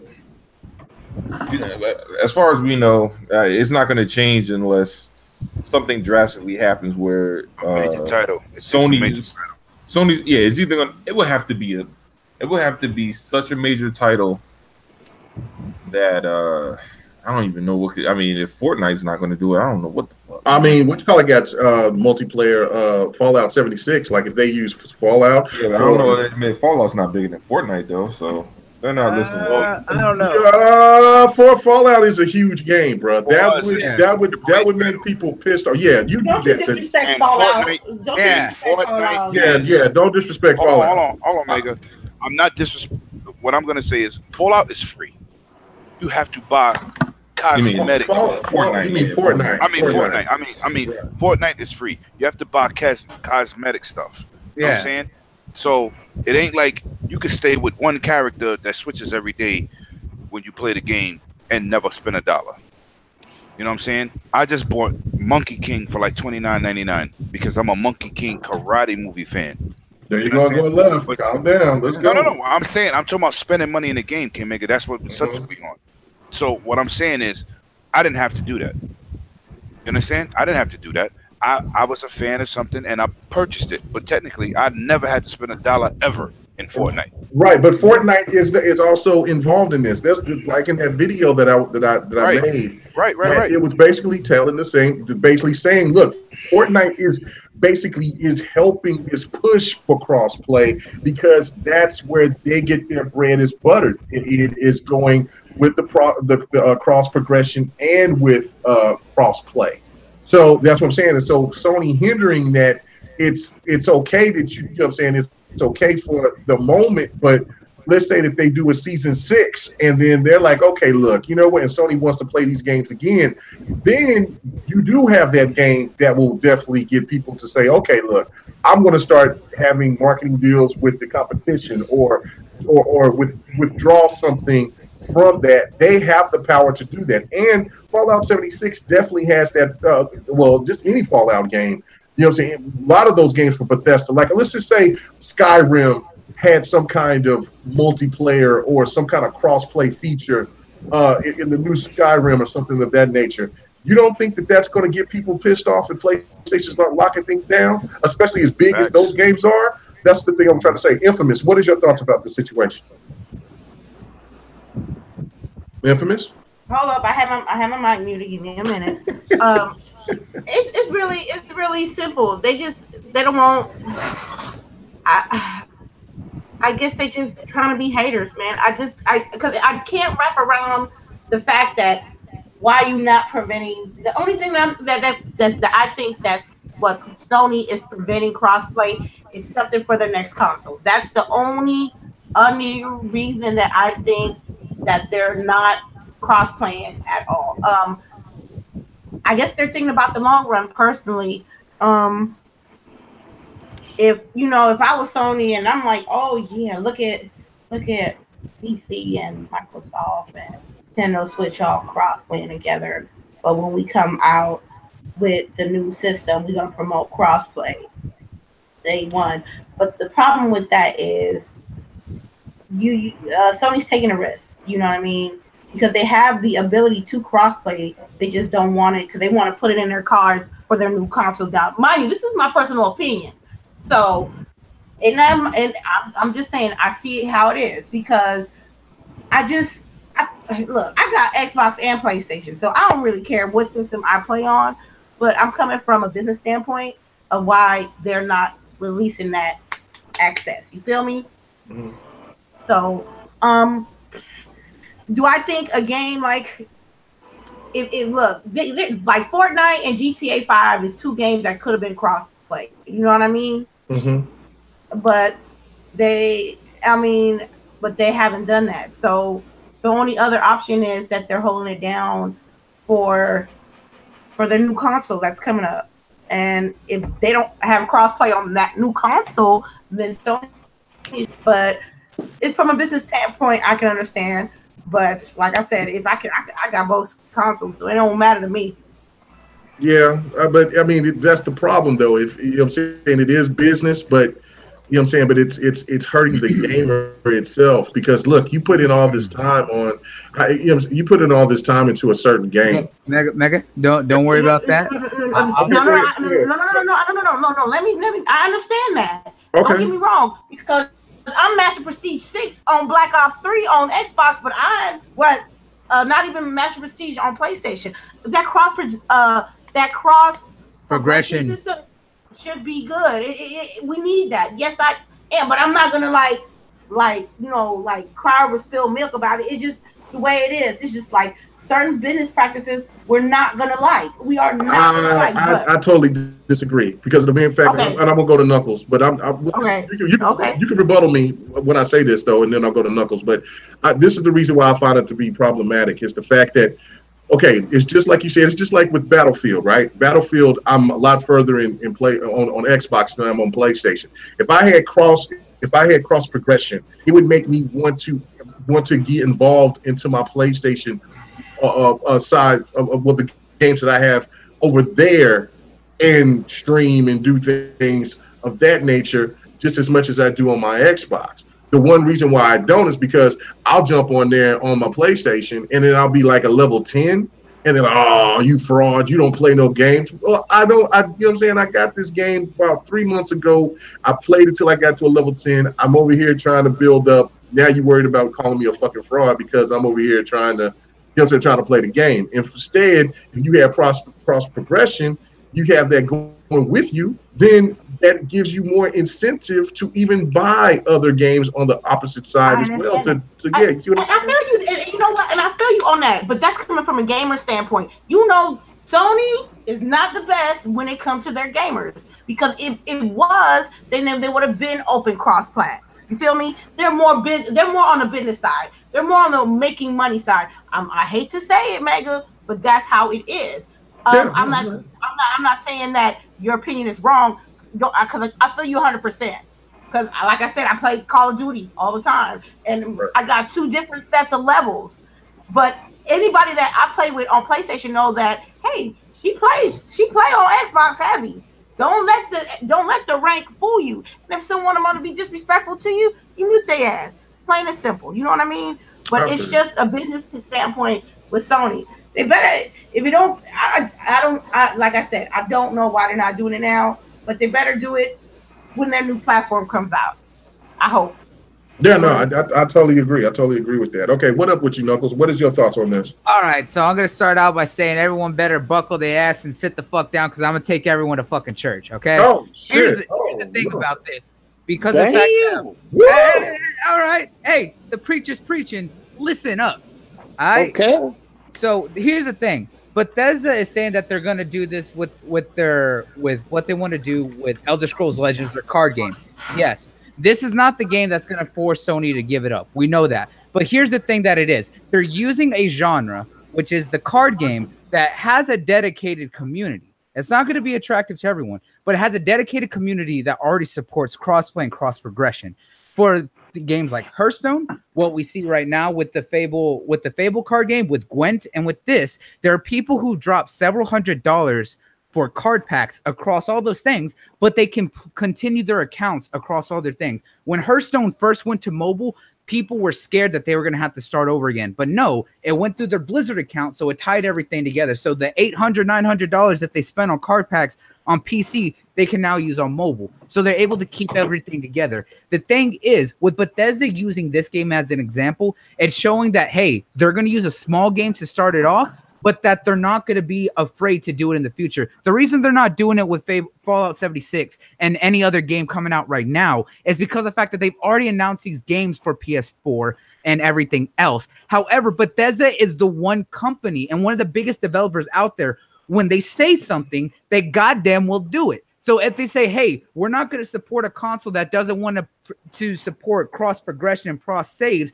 because everything now is saved in the cloud and through servers. So all your account information is saved to those servers for those companies, for those games. It's not like it's hard to get that information because it's going through them, through the network. That's all it's doing. So Bethesda is already making the threat saying, hey, y'all don't do this now. In the future, you will regret it. You goddamn believe that Bethesda will stand by it and do that. They will hold back because they are one of the most outspoken companies about something that they stand for. So if they are pushing for crossplay, other than Fortnite being the biggest developer and biggest blowout game to say, hey, we want to support everyone else, and Sony won't answer, then they better answer to Bethesda, because it's not even just the game that they're using that's the example. It's the developer behind them. That's where it comes down to, is that Bethesda is not afraid to take shots and pull things because of something. That's why they're pulling Fallout 76 from Steam and going to go through their Bethesda launcher like a lot of their other games have. They don't care about that because of the fact that they know that this is a game that they can support in their own ecosystem or with the people that they want to support it with. All right. Hey, that's well said. I mean, that makes a lot of sense. Hey, man, he was right on point with that. I mean, he is totally right about that. Nobody else needs to say anything. Everybody can go. That's all right. I'm cool. I ain't got nothing else to say about this. When the preacher preaches, everybody listens. Hey, all right, Kaleidoscope. Come on, man. Talk to me, man. What is what's going on here with this crossplay situation? Yo, what more can be said, man? Knuckles said it perfectly, bro. I take my hat off to you, Knuckles. Yo, you fucking screwed everybody, yo.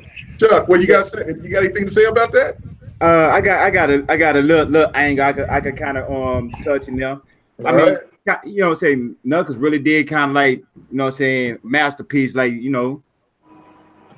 But this is how I was looking at it. If you got the feds, they coming in with, like, you know, like I said, with the card game, they sticking their feet out there saying we want cross-play, but they just showing like we really about that. We're gonna have like these other companies gonna try to just do that because they're gonna get good publicity by doing this up.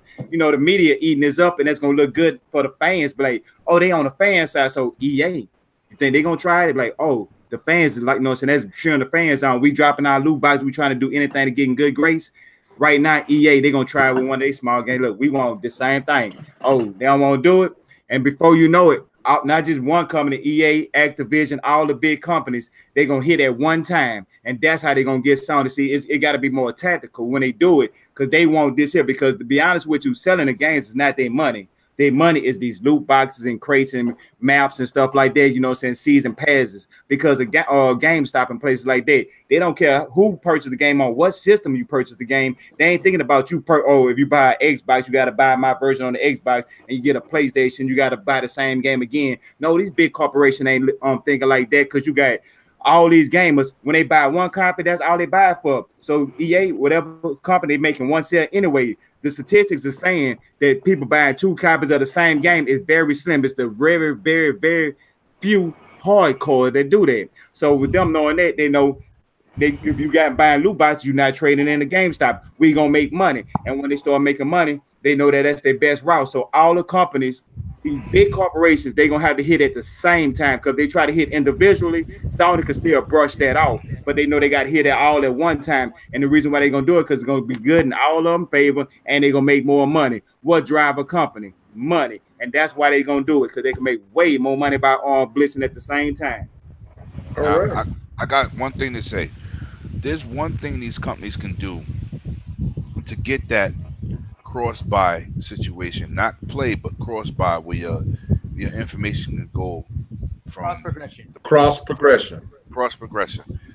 You know, when you play a game and say Ubisoft, right, and you go into the store, like say Rainbow Six, and you have to sign into your account and it links your account, they can use their own app on these consoles to link your account themselves and use your. All right, we're gonna get into that. We're gonna get into that. Yeah. That's why I should have just cut you off before because I mean you was gonna start messing it up. Anyway, let's get to the next topic. You know what I'm saying? Let's get to it and let's talk about Battlefield. I'm excited for Battlefield V. But the pre-order sales are low. Is this a bad sign for EA? You know what I'm saying? Because EA's been going through a lot of bad situations. So let me go over here and get to you. Let me go to you, Chuck. You know what I'm saying? Battlefield, you know, because I know you a knucklehead for Battlefield. Hey, I'm a Battlefield player. That's how I know that why EA they not worried about it. I mean, I'm gonna keep it nice and simple. Okay. Battlefield got long legs. They know one thing. If it started out slow, sooner or later something happened when that game pick up steam and boom. That's what happened with Battlefield 4. Think about it. When it first launched, it was doing good, but after they fixed everything and then midway, it picked up a lot of steam. Rainbow Six, when they game started out slow, then picked up steam. When you got games like that, they're not worried about the pre-order sales. That's not their bread and butter. They bread and butter, they got long legs. They run a marathon, not a sprint. Okay. Yep. Real talk, because the game is a 2-year cycle. So all right. What about you, Kaleidoscope? What about these sales numbers? Like, I mean, well, pre-order sales. I mean, there's people that's out there seeming like they're kind of concerned about it, and that this might be a bad indication about the World War II aspect, all that. What do you think?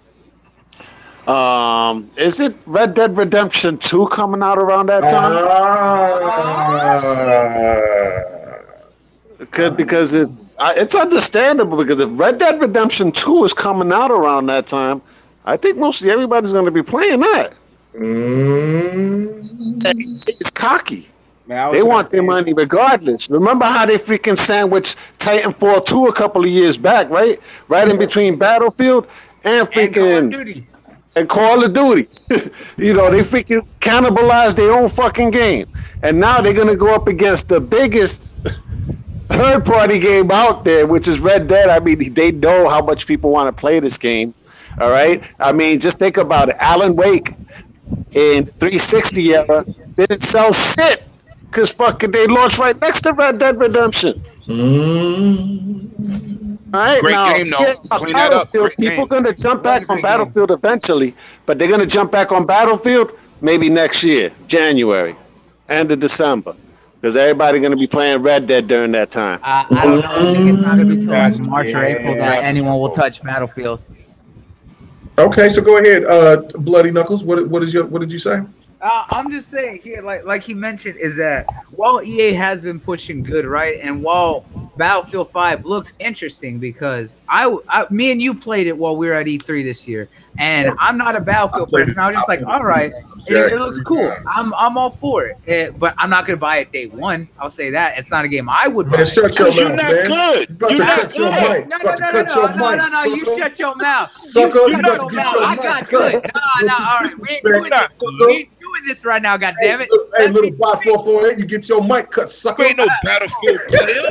Hey, go ahead, like you a Battlefield killer. You ain't no killer. Hold up, sucker. Hey, what was the second game I went 20-4? I turned that shit around. I don't remember that. I think that was somebody else's controller. You Stop that. Anyway, go ahead. As I was saying, the thing is, EA like Kaleidoscope was saying, EA cannibalizes their own game. They really did. They did that with Titanfall, which was a really fantastic game. It had a great story and it had a great multiplayer. It just came out at the wrong time. And the thing is, everyone else shifted their release dates after Red Dead got a release date. But they're just like, nah, we'll be fine. We're going to do it anyways. No, they're going up against one of the biggest juggernauts that has a game that sells millions, like more than any single Call of Duty game. While every Call of Duty or Battlefield game sells numbers, it only wishes it could do the numbers that Rockstar does when they put out a game. Especially looking at what GTA 5 is doing. It is still selling well. 5 years later, at about 100 million. That's almost 20 million copies a year. Red Dead has been eagerly waited for. Everyone has clamored for a sequel. Even they wanted a sequel of the sequel because that was a spinoff of Red Dead Revolver, if anyone remembers that. Yes, fact. Preach.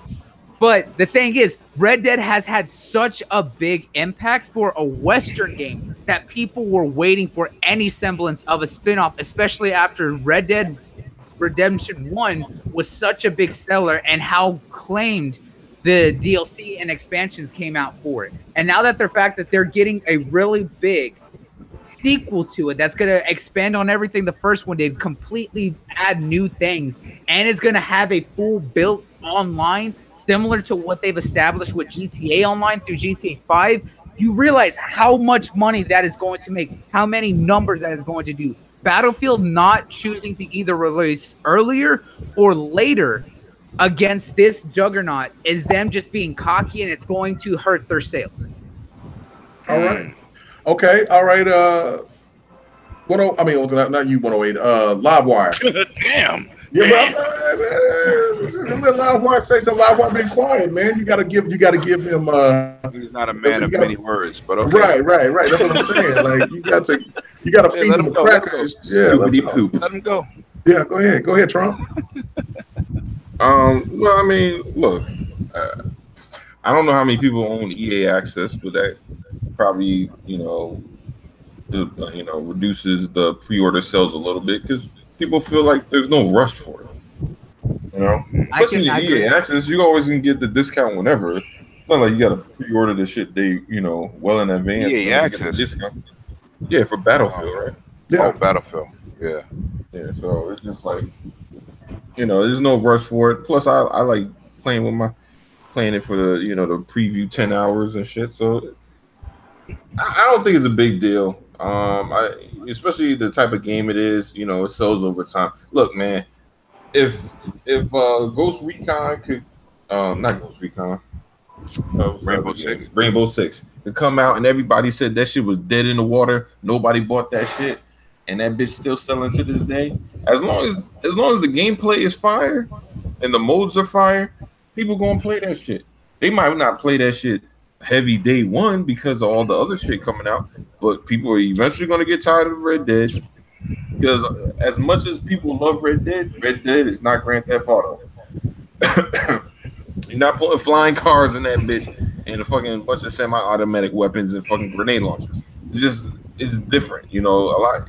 Even the people that love GTA aren't going to necessarily buy Red Dead, and I think that looking at the numbers, you always see that. Red Dead always, did sell well, but it didn't sell them GTA numbers. GTA is more universal. Well, yeah, that's what I'm saying. It's not saying that Red Dead doesn't sell. It's like the difference between they're both huge games, just one bigger than the other. Yeah, which is not a discredit. You know what I look at it as? It's like it's kind of like the Forza shit today, like Forza Motorsport versus the Horizon. Red Dead is more of the motorsport, and GTA is the Horizon. People, I can do whatever the fuck I want. I can we'll see what. But hold on, we'll see what Red Dead's going to do with their online, because that can be a monster in its own right. Just like how many GTA of y'all played online Red Dead? Oh, I did. It was crazy. It was fire. I'm gonna tell you what made Red Dead the shootout duels was the funnest thing. I loved that. I'm gonna tell you what was gangster, and this is some real different situation. My daughter was 6. She loved Red Dead, right? My godfather was 62 years old. I forgot what age I was. I was like 30 something, right? 30, I think 36, 37. Me, my daughter, and my godfather had the 108 Dragons clan. I had a couple other dudes in there, but we used to go into the saloons and just start beef, shootouts, horse chases. That brought 3 generations of people together playing one game. Red Dead is the shit. I'm sorry.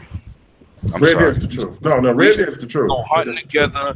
We used to do, like, I'm not a GTA player. You know what I'm saying? I like GTA single player. I played with Flip. Shout out to my man Flip. They got me doing things in GTA, little things. It's definitely crazy over the top. But Red Dead brought my 6-year-old child with me and my 62-year-old godfather with me. And we was playing together like everybody was the same age. That was crazy. That's crazy. That was crazy. Yeah, that's crazy. Cool.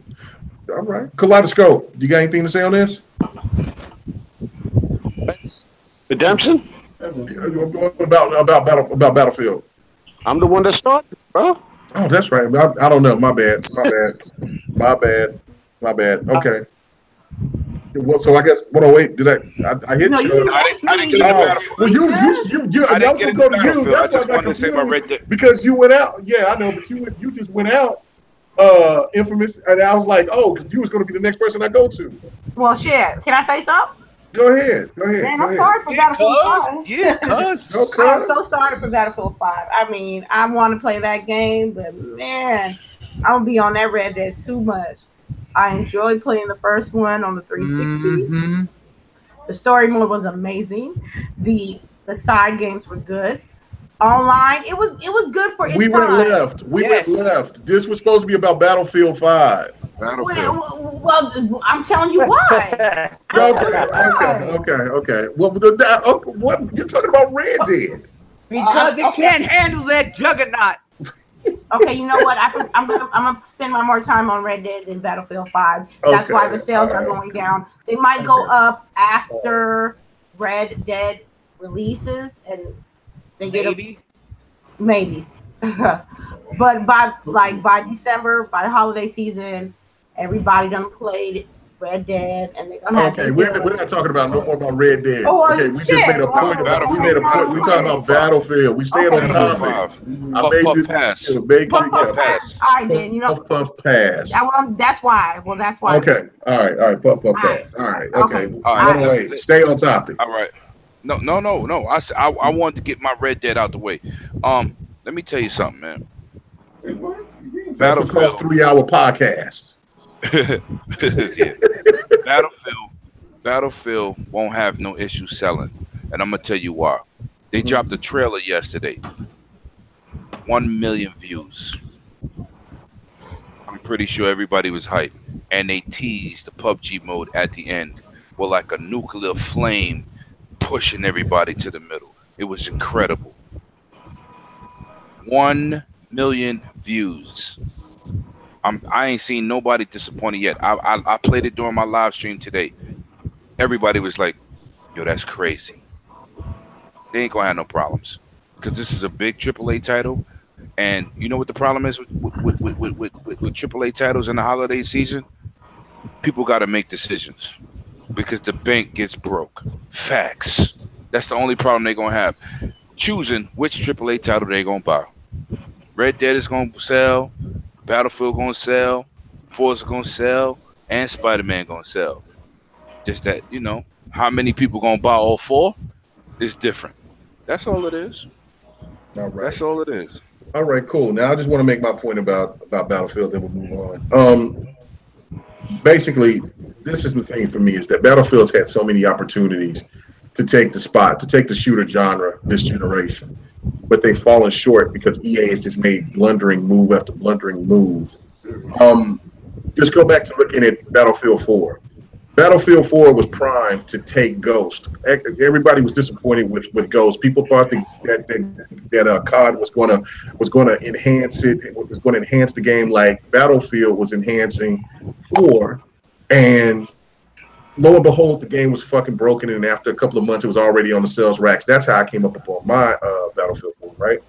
Then you go into you see that EA had a strategy to go against the CODs because they had a three-headed beast with Battlefield, with Hardline, and with Battlefront. Hardline fell on his face flat right off the beginning. People was already dissing it, saying it was like DLC, and they took too long to get that game right because Hardline is one of my favorite shooters. It's one of my favorite Battlefields, especially now with all the enhancements that they've done with it. The maps, everything was so good. Now Visceral's gone. Battlefield Hardline will never come back most likely, which is sad, but that's just the reality. And then we look at what happened with Battlefront.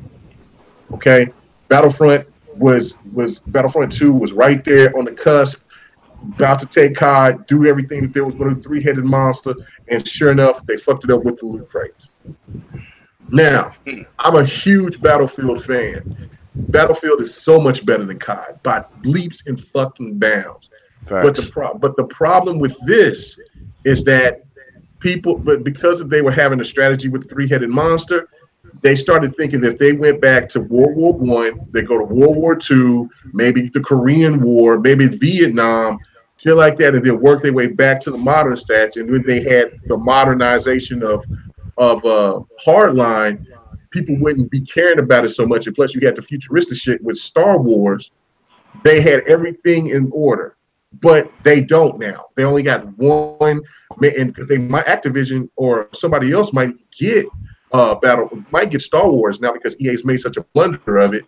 So then you look at Battlefield, and they're in World War II, and so many people are complaining about it. The game is fun. I played it 3 times. It's one of my most anticipated games this year. But the fact of it is that the one reason is why is because of Red Dead, and the fact that the World War II factor is not appealing to a lot of gamers because they want to have that reminiscent feel of a new version of a modern day fighting. And lo and behold, I think that's why you have the sales. I think the game is going to sell well, but I think it's going to be hurt, just like Knuckles said, because of the fact, just like the Titanfall factor, they kind of eating their own. Because everything, I told you, we all been saying this. Spider-Man, anything, nothing's going to get talked about after fucking Red Dead comes. It's going to get Thanos. That's it. So that's my whole thought about that. I think it'll be fine in the later months, but in the beginning, a lot of people's going to start looking at it and questioning what the hell is EA doing, and that's maybe why the head of DICE quit and stepped down. Well, EA don't think about gamers. They think about business first. That's their problem. They released Battlefield 4 when DICE said it wasn't ready. The investor said put the game out. It was broke for months. Mm-hmm. They think about let's get this money and fix it later. You can't do that. You can't do that. They did that. Battlefield 4 was broken on 360 and PS3. It came to Xbox One and PS4 day one at launch, and it was broken in two. They were horrible. It was so bad. Horrible. Right? Yeah, and horrible. Think about money first. Right, That's why they did the Loot Crate issue and all these other microtransactions. Because the problem with Battlefield, we played Star Wars Battlefront the other night, right? The game is amazing. Yeah, the game is fun. Problem was, it was pay to win. Buy this weapon to be the best. Now you got to earn them. We all didn't play the game because of that. And we all didn't have the good weapons because they changed the motto. It was buy this weapon to be better than the next person. And they had to change it because dudes was like, yo, what are you doing? You had to buy Yoda to play him. Not points in the game for playing it on domination and collecting a certain amount of points to unlock them. You had to buy these people. That's their problem. They need to get out their pockets and their wallets and think about the gaming community. That's why Overwatch is punishing EA right now. Well, Overwatch is punishing everything. That game is what? It's over 2 years 40 old? million. 40 million. Yeah, and that's what I'm saying. All they sell is cosmetics. They had a three, and then now Fortnite is kind of like it's taking over everything in the shooter genre. So the thing of it is what's really crazy is that even PUBG is, regardless of what people think of PUBG is hot as hell. So know the mobile numbers? What? PUBG. What? 100 million people downloaded it. They got 14 million people playing a day. Yeah, that's the thing. That's the problem. It's crazy. That's what I'm saying. On mobile. I've seen that shit firsthand, man. The dude that is crazy. Kid I used to work with, man. I always see. I'm like, yo, what the fuck you playing Fortnite? I'm like, on your phone? He's like, yeah. He's like, yeah. Like, and he was like, he was a graduate. This is like his freshman year of college. He's like, none of his friends have consoles. All they play is on cell phone. Yep. I was getting my hair cut the other day. My boy got you. First of all, you could chat through the phone, the speaker phone on the phone. I never played PUBG portable. I'm like, who are you talking to? He said, oh, I'm talking to my team on PUBG. I said, on your phone? He's playing on his phone in the barbershop with a bunch of hood dudes. Yo, but let me get this. My man has a PS4. He has a PS4 and never plays the shit on his PS4. Only plays on his phone. Imagine Fortnite, right? Yeah. Imagine if PS4 had cross progression and cross play, then he would play that shit on his PS4. Well, okay, well, we gotta move on, man. We gotta move on. We try to keep it to the level. No, it's good. I mean, I wouldn't mind to keep it going, but I just wanted to give my thoughts about what the AA has made so many blundering move after blundering move. I mean, right now EA and Xbox has been it's been synonymous of making crazy ass moves. At least Xbox is on the uptick, making positive steps right now. EA is still trying to grab themselves and pick themselves up, even though they've had great games. Hopefully, let's hope so, because I mean, look, I love the way that this game plays and feels, but the advertising has been spotty. They having a battle with Amazon right now, so that's another reason that the sales could be messed up. So it's like EA is all over themselves. That's why I think that the president of DICE stepped down. Like you know what I'm saying, they had DICE stepped down. Yeah, he's like, like a lot of people at EA is getting tired of it. Because remember, if I don't know if y'all remember this with what's the cop game again? Made by Visceral. Hardline. Remember Hardline? They tried to force their hand, and Visceral said, "We ain't putting nothing out. Y'all gonna wait." They got delayed twice. Right. But and they, with the delay, they did it right. It took a year, and the game is great. It runs fantastic. I mean, you can't play those new maps and all that, but But yeah, but the game was fantastic. Anyway, let's get on to it. Let's talk about this Spider-Man, and then we get into the last topic after that. Okay, Spider-Man: The Hype Train. I know a lot of people seen it. It looks really dope. I guess they cleaned out that dirty ass state that you stay in, New York. So my mic behind that. I mute myself. I guess well, hey man, that's what I heard. It's like they cleaned up the subway, man, so they can go ahead and promote. Look, you got to give Sony a lot of props for the promotion that they doing for the game. They already got a lot of hot advertising from the gaming media, from fanboys alike, from people that's so even from Xbox fans. There are a lot of people that's excited about the Spider-Man game, right? But for Sony to go out and say, you know what, we're going to capitalize on this and put out a train, a subway train, and just jazz it up and make it look like a Spider-Man, trolley or some shit, that's incredible. So, well, my question is, and anybody can jump in and say this because I don't want this to be too long, is the fact of what do y'all think about it, and do you think this Spider-Man is going to break records for? All right, see you later, man. It's going to break records for the PlayStation for the PlayStation 4 in sales this generation. Of course, man, definitely, man. It's Spider-Man. It's New York City with a big ass subway train. You know that shit is gonna be live, man. Motherfuckers gonna be singing come September. Spider-Man does whatever a spider can. Spins a web any size, catches thieves just like flies. Look out! Cause here comes the Spider-Man. All right, man. Anybody else, man? Anybody else? I'm gonna say this. It's just gonna be, that shit is all. It's gonna be an epic situation. Sony's doing a great job of capitalizing on these Marvel movies because Spider-Man is on fire. The first two trilogies was good. Well, trilogy and a half was good, and I'm a Spider-Man retard, man. It's gonna be a fantastic situation, and they got a special system for it. And the cut scenes are dope. They got the comedy in it. The villains are in it. And then last week they confirmed the Sinister Six. All you got to do is say Spider-Man and Sinister Six. It's a sale. That's just what it is. They're doing a good job.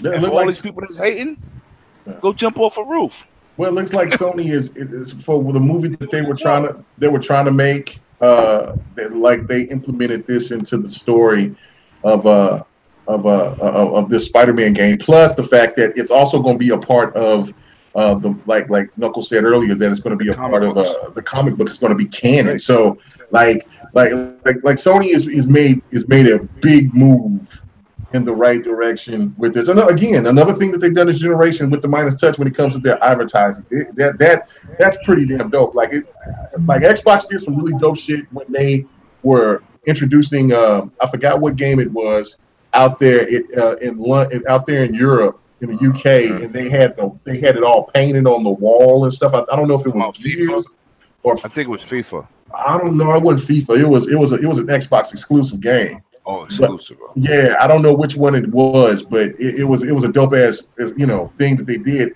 Xbox needs to do that here in the US as well. I mean, they definitely need to do that. Anybody else want to jump in and say anything about it? Spider-Man, I hope it sells. There's a lot of fans out there that really want a proper Spider-Man game, and I hope they get that. Personally, y'all gonna hate me for this. I'm not a big Spider-Man fan, period. So I'm not talking to you the rest of the night. It's okay. It's okay. It's okay. You gonna talk to me when I get in the Xbox Live part. Watch. Is it gonna sell more? It should sell more than God of War, but it won't sell as much as Red Dead. Oh, I'm sorry. I keep talking about that shit. I'm sorry.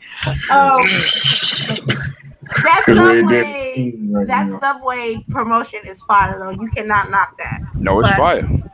But I know New York. How long is that train gonna be clean? You know how New York is. Yo, don't do that because you got trolleys in the hood. You got trolleys. We don't got trolleys in the. They made Dirty Harry movies on trolleys back in the days in the 80s. Still got trolleys. Oh man. But yeah, y'all not gonna keep talking about my city. Y'all some San Okay, Francisco treats out I love there. the pizza in New York. I love it. Nah, but for real, you stupid. But on the real though, I think it should be successful because people have been wanting it, and the numbers should reflect that. But who's bigger, God of War? What's that chick name from Horizon Zero Dawn? What's her name again? Spider-Man is bigger. Spider-Man hands. Alloy. Spider-Man is bigger. All of them, bro. You're talking about the game itself. God of War will be a better game. That's why God of War is going to be. It may be better, but Spider-Man's going to sell more. You heard it here first. No, it's going to sell. Thank God of War. Yeah.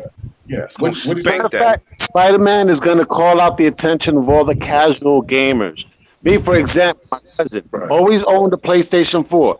He's never bought a Spider-Man game. He knows I've bought Spider-Man games throughout the years. So he knew I was going to get a PlayStation 4 eventually. He knew it.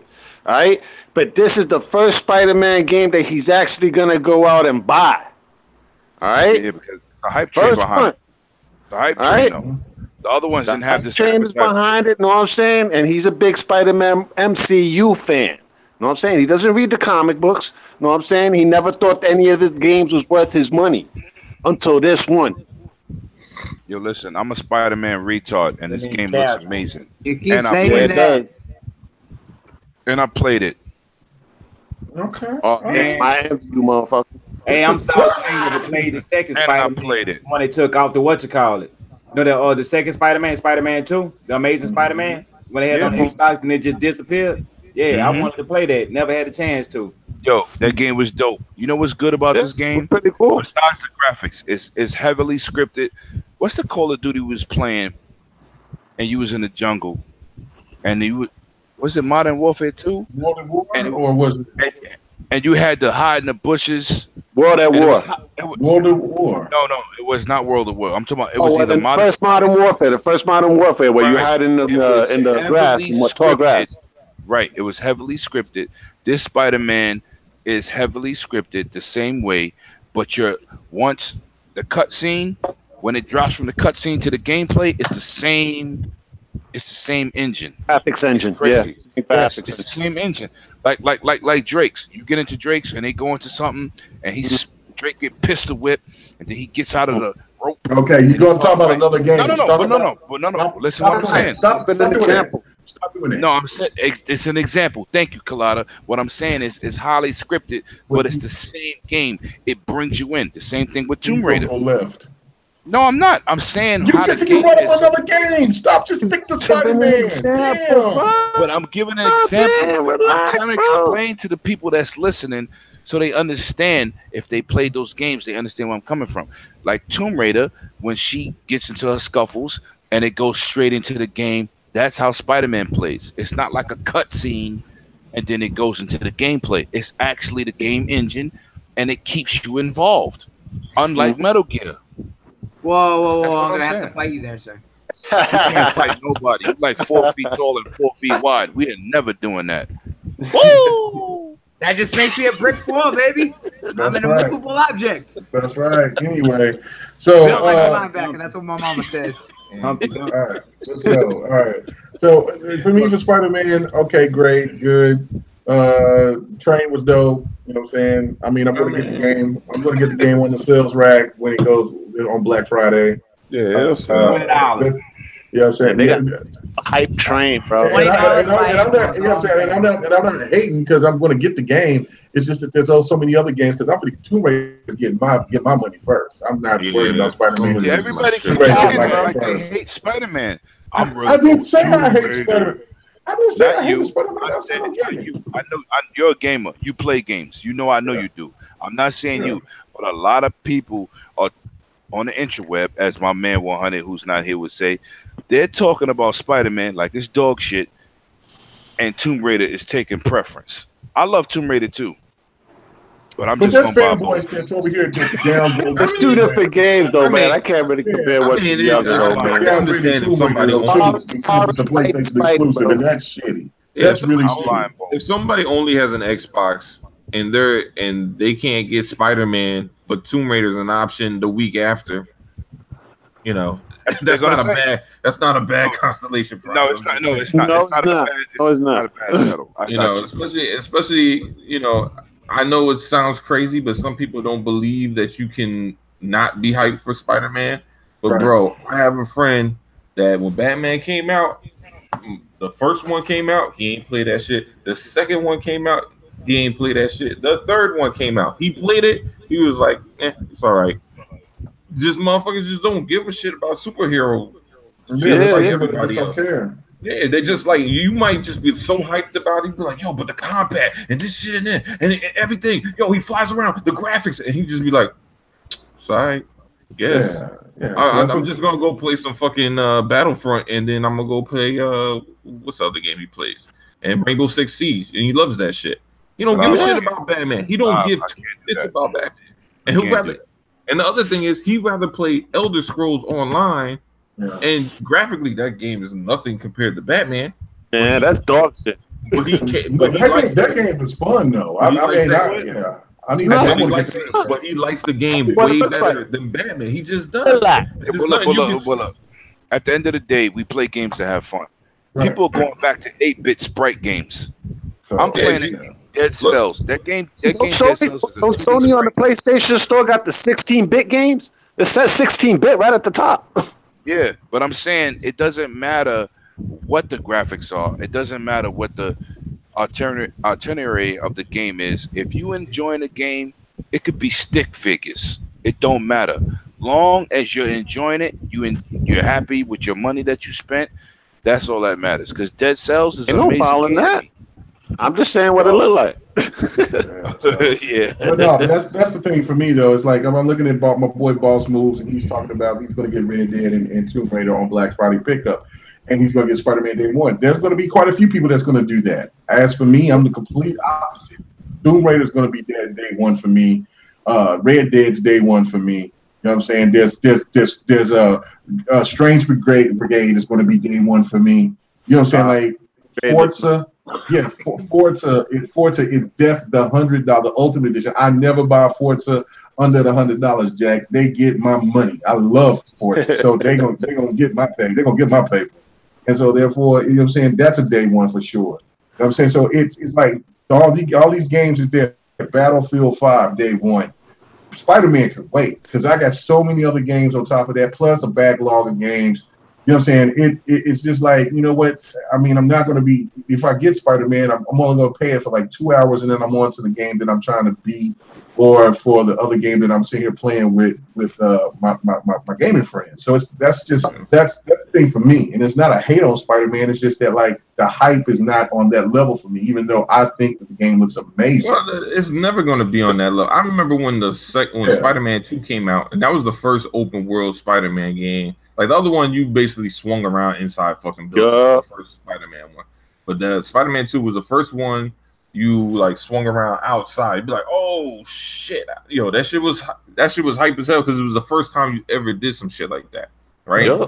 And then I played the shit out of that game, and you know, after a while, you know, the missions get repetitive, and sometimes you just jump on the game, just swing around town, and then you fucking turn it off, play something else. Spider-Man 3 was the same shit. Now, granted, it wasn't as good as Spider-Man 1, but it's not to say that the game was like a step down per se. It's just that, you know, as far as the game, it was nothing new. So they weren't going to give it a better score if it was just like pretty much the same shit, just better graphics. That's basically all it was. Right. Spider-Man 3, same game, better graphics. You know, so you know it's still Spider-Man. The swinging was amazing as it always was, which is pretty much why people play the game. Shit, you will have people just fucking doing, you know, tutorials on how to swing around the fucking city. Like, I mean, that's gonna get repetitive though. I think really for the situation is that it's basically it's made by a developer that people trust, and then there's also a known developer that's done good games for PlayStation. So I think that all associated with, man. Come on, let's get to the last topic so we can get the hell out of here. All right, man. Let's talk about it. Steam, basically. There's an article that's out, man. It's pretty interesting. And it's talking about, well, there's a lot of articles out there, but the one I was particularly reading was about Steam, and it was basically saying Steam is done. Like, farewell to Steam. Steam's about to get out of here. Adios. And basically, a lot of upset PC dudes. Hey, let's get to it. Hey, the comments on that article, it was rampant. But you know what? Once you get into what's going on, this is pretty interesting, right? Okay, so basically, let me just kind of go into it a little bit. All right, so Steam is, it's catered to the PC, and of course, if you're not a PC fan, then of course this may not seem like it's going to benefit you, but it does. It will benefit the console gamer once you understand what the hell is going on here. All right, so Steam is basically, they have all these publishers that sends their games to them. One thing that I didn't know, which I think we knew, that that Steam was getting some kind of money from these guys, but I had no idea that Steam was getting 30% of every game that they get onto Steam. That means they get 30% from the indie games crowd. They get 30% from the AAAs. They get 30% of everything. They also get 30% of every DLC that's sold too off of that app. Yeah, but don't Xbox and Sony do the same shit? Yeah, it's true. Xbox and Sony do get 30%. I think the only difference is their prices stay higher. Steam cuts their prices so the devs get less money. No. This is the PlayStation. They 30%. Okay, but this is the thing. Steam's doing 30%, right? But this is the thing right here, right? Got it at 30%. The thing is that since PC is such an open market, right, anybody can come out with their own streaming service. Right, and that's the thing that's got Steam nervous right now, is because if you notice, you haven't seen any date for Fallout 76. You haven't seen anything about Red Dead coming. Nah. And you're starting to see that there's other games that a lot of people was anticipating to come to the PC, and they haven't yet. Destiny's not over there. What else? Destiny's not on Steam. Destiny's on PC, but it's not on Steam. There's quite a few. That's why you don't see like Forts in them. They're not on Steam. You know what I'm saying? You can play them all the. Well, I know. .net, the ones that's owned by Blizzard. Right. Yeah. So the thing of it is that these publishers, what they want to do is like, why don't we cut out the middleman, and why don't we go ahead and just basically have our own app service, just like Steam, or if you're familiar with PC, how about we do it just like EA Origins or Ubisoft Play or Ubiplay or whatever, and have our own, and we can sell our games, and we can get 100% of all our money back to us. Mm-hmm. And so if they start doing that, that's really going to put a hurt on Steam, because a lot of people, even though the indie circuit is strong on Steam, but they're not going to survive just off of indies alone. They got to do something. And where console gaming it benefits from it is that the console space is always going to get first dibs with the publishers, because they know the money that they get, and all. That's why games get patched better and everything. That they perform better on consoles most of the time than they do on PC, is because the fact that they have a better relationship, and I guess it's because of the money situation. And if they start pulling away from Steam, then you'll start seeing more of these apps maybe coming to PlayStation, Xbox, Nintendo maybe, and that's going to really hurt Steam. So I want to hear your thoughts on this, guys. I'm going to start with you first, Infamous, because I know you want to get out of here. So what do you think about this whole Steam situation? Is this doesn't look like this is going to stop. This looks like there's going to be more and more games be pulled away.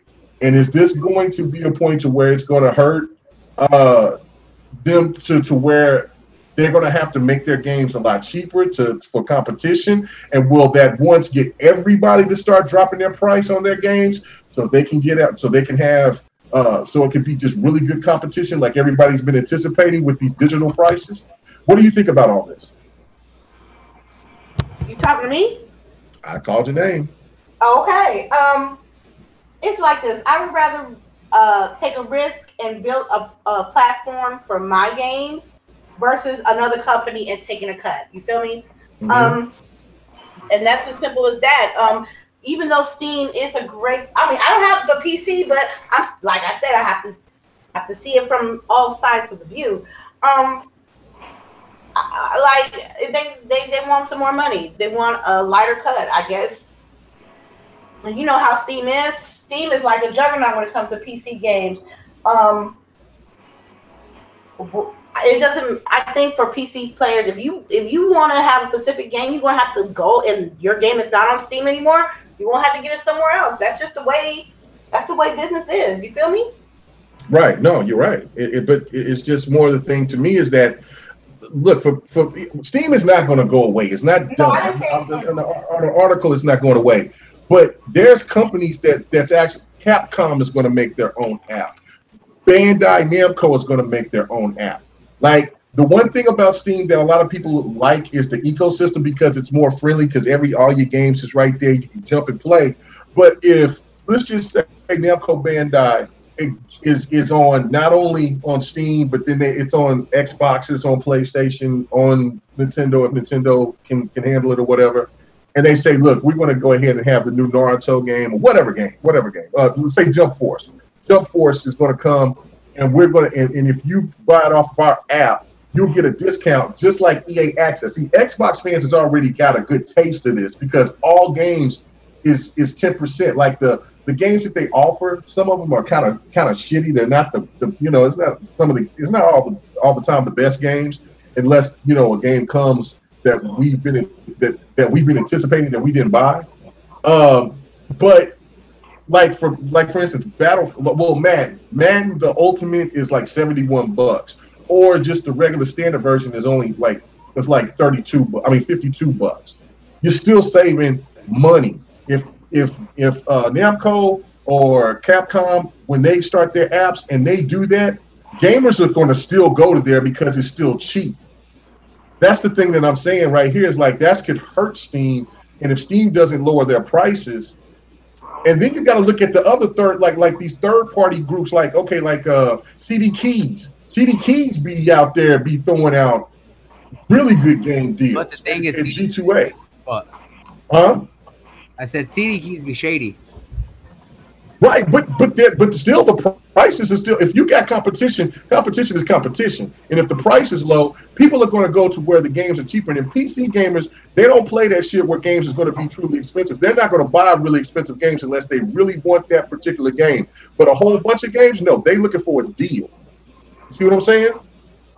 And that's where consoles can catch up on this, is because they can go ahead and have the better running game because they know that they're going to get their games are going to be patched better for some of these games.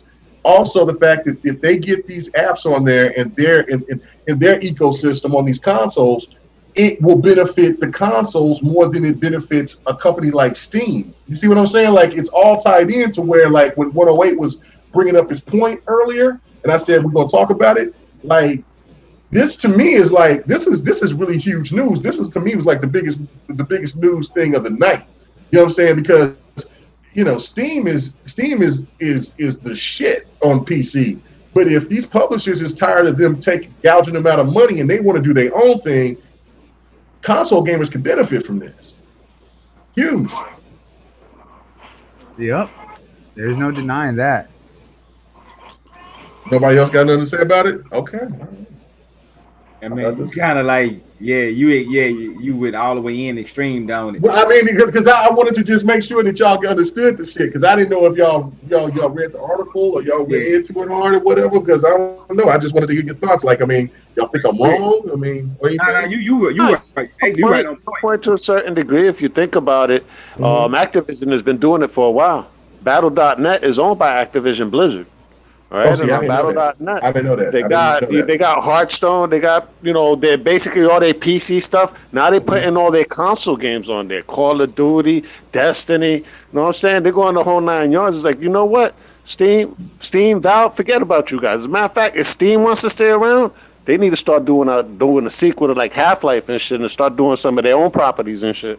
Right, and that was another thing that, if you remember, what was it, a couple of months ago, like, well, at the beginning of the year, there was those rumors that Steam was working on, well, Valve was working on another game, and it comes to be, I think it was going to be a card game or something, but then they still hired more people for another project that they're going to be working on. Plus, we've seen that they're going to be in competition with Twitch and I guess Mixer as well, because they're going to have Steam TV.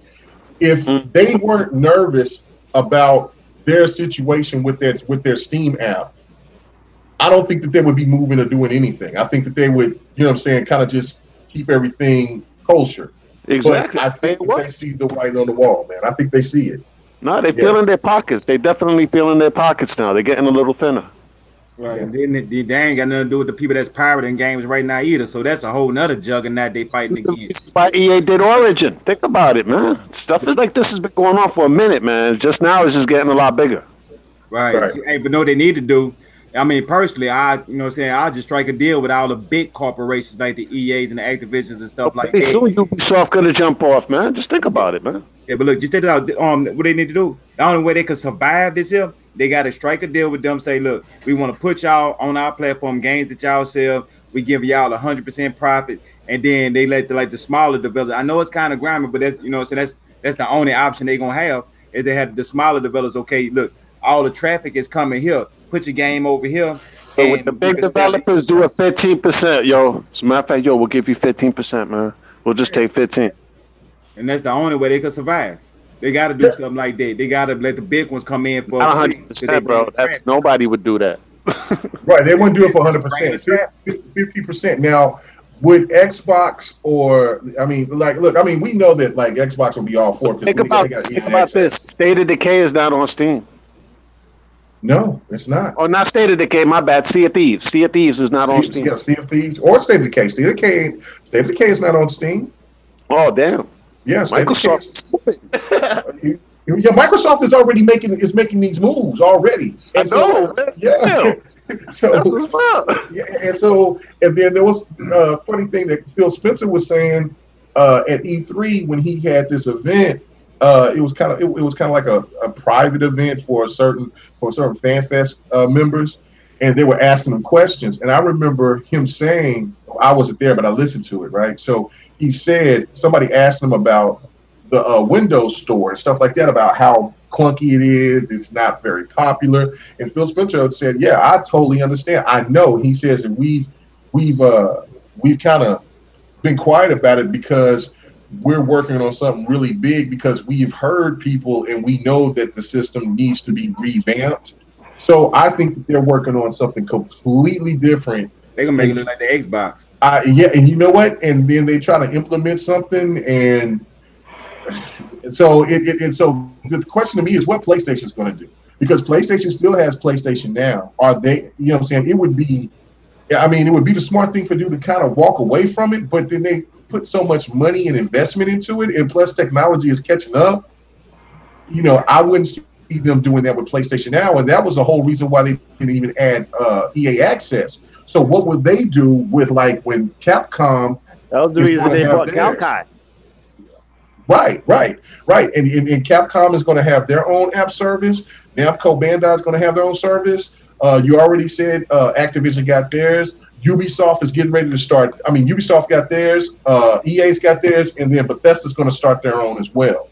So, I mean, like, what is PlayStation going to do here? They can't just alienate all of these companies, especially with crossplay, with these services. They're going to have to break eventually, because, you know what I'm saying, it doesn't matter how powerful the system is, if they don't allow cross possession or cross progression or your cross play on top of not allowing like enough, EA access to come and to be on with all these other people, it would be a fucking disaster for them. They would be too cocky. So they have to bend.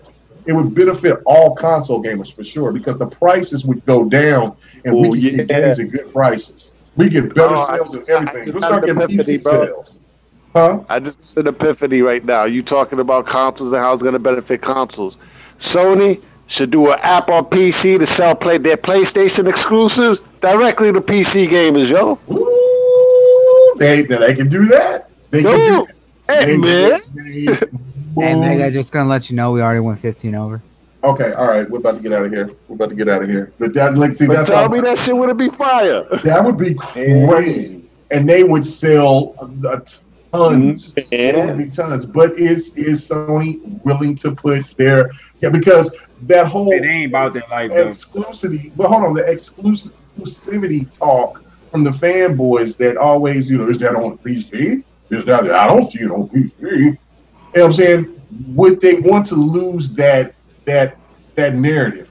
Because it would be a no-brainer to me. Like when they started bringing some of those PlayStation 4 games to PS Now on the PC, I said it was a smart fucking move because that's more generated money, in my opinion. But you know what I'm saying? Yeah, if they had a store that they would sell PlayStation 4 games on there, it would sell like bananas. It would sell like crazy. But we'll see. I don't know if Sony's ready for all that. I don't know. I know, but Xbox look like they are. I mean, Nintendo, we'll see what Nintendo's going to do. I mean, Nintendo is getting some third parties. They got Diablo now. They should be happy. Woo-hoo. But I don't know. But let's go ahead and get our sign outs. Let's see. Yeah, we went. Yeah. We almost did it, guys. We almost did it. But anyway, let's do our sign outs. Almost. Lady Infamous, where can they find you at? Well, you know me. I'll be here on YouTube, Lady Infamous 415. Check me out on Twitter, Lady_Infamous30. Check me out on Twitch, Lady_Infamous 415. We're gonna do a couple of streams tomorrow, and thank you for hanging out with us. Yes, no doubt about it. Also, we're gonna go to let's see, Kaleidoscope, man. Thank you for coming on again, man. Out there live from Wisconsin. What's going on? Where can I find you at? Yeah, yo, y'all can find me on Twitter at DirectX-the. I may have to change that moniker, who knows. And at my YouTube channel at Kaleidoscope, now I'm actually showing off some PlayStation reviews and PlayStation gameplay until I get my Xbox back. Know what I'm saying? Once I get my Xbox, that'll be half and half. All right, and then and besides that, that's your name. Oh, and as a matter of fact, y'all can hit me up on PlayStation. As a matter of fact, man, what's the name? Kaleidoscope, all in caps, followed by Mars in lowercase, because some motherfucker just stole my fucking tag, yo. But it's all good. Cool. All right.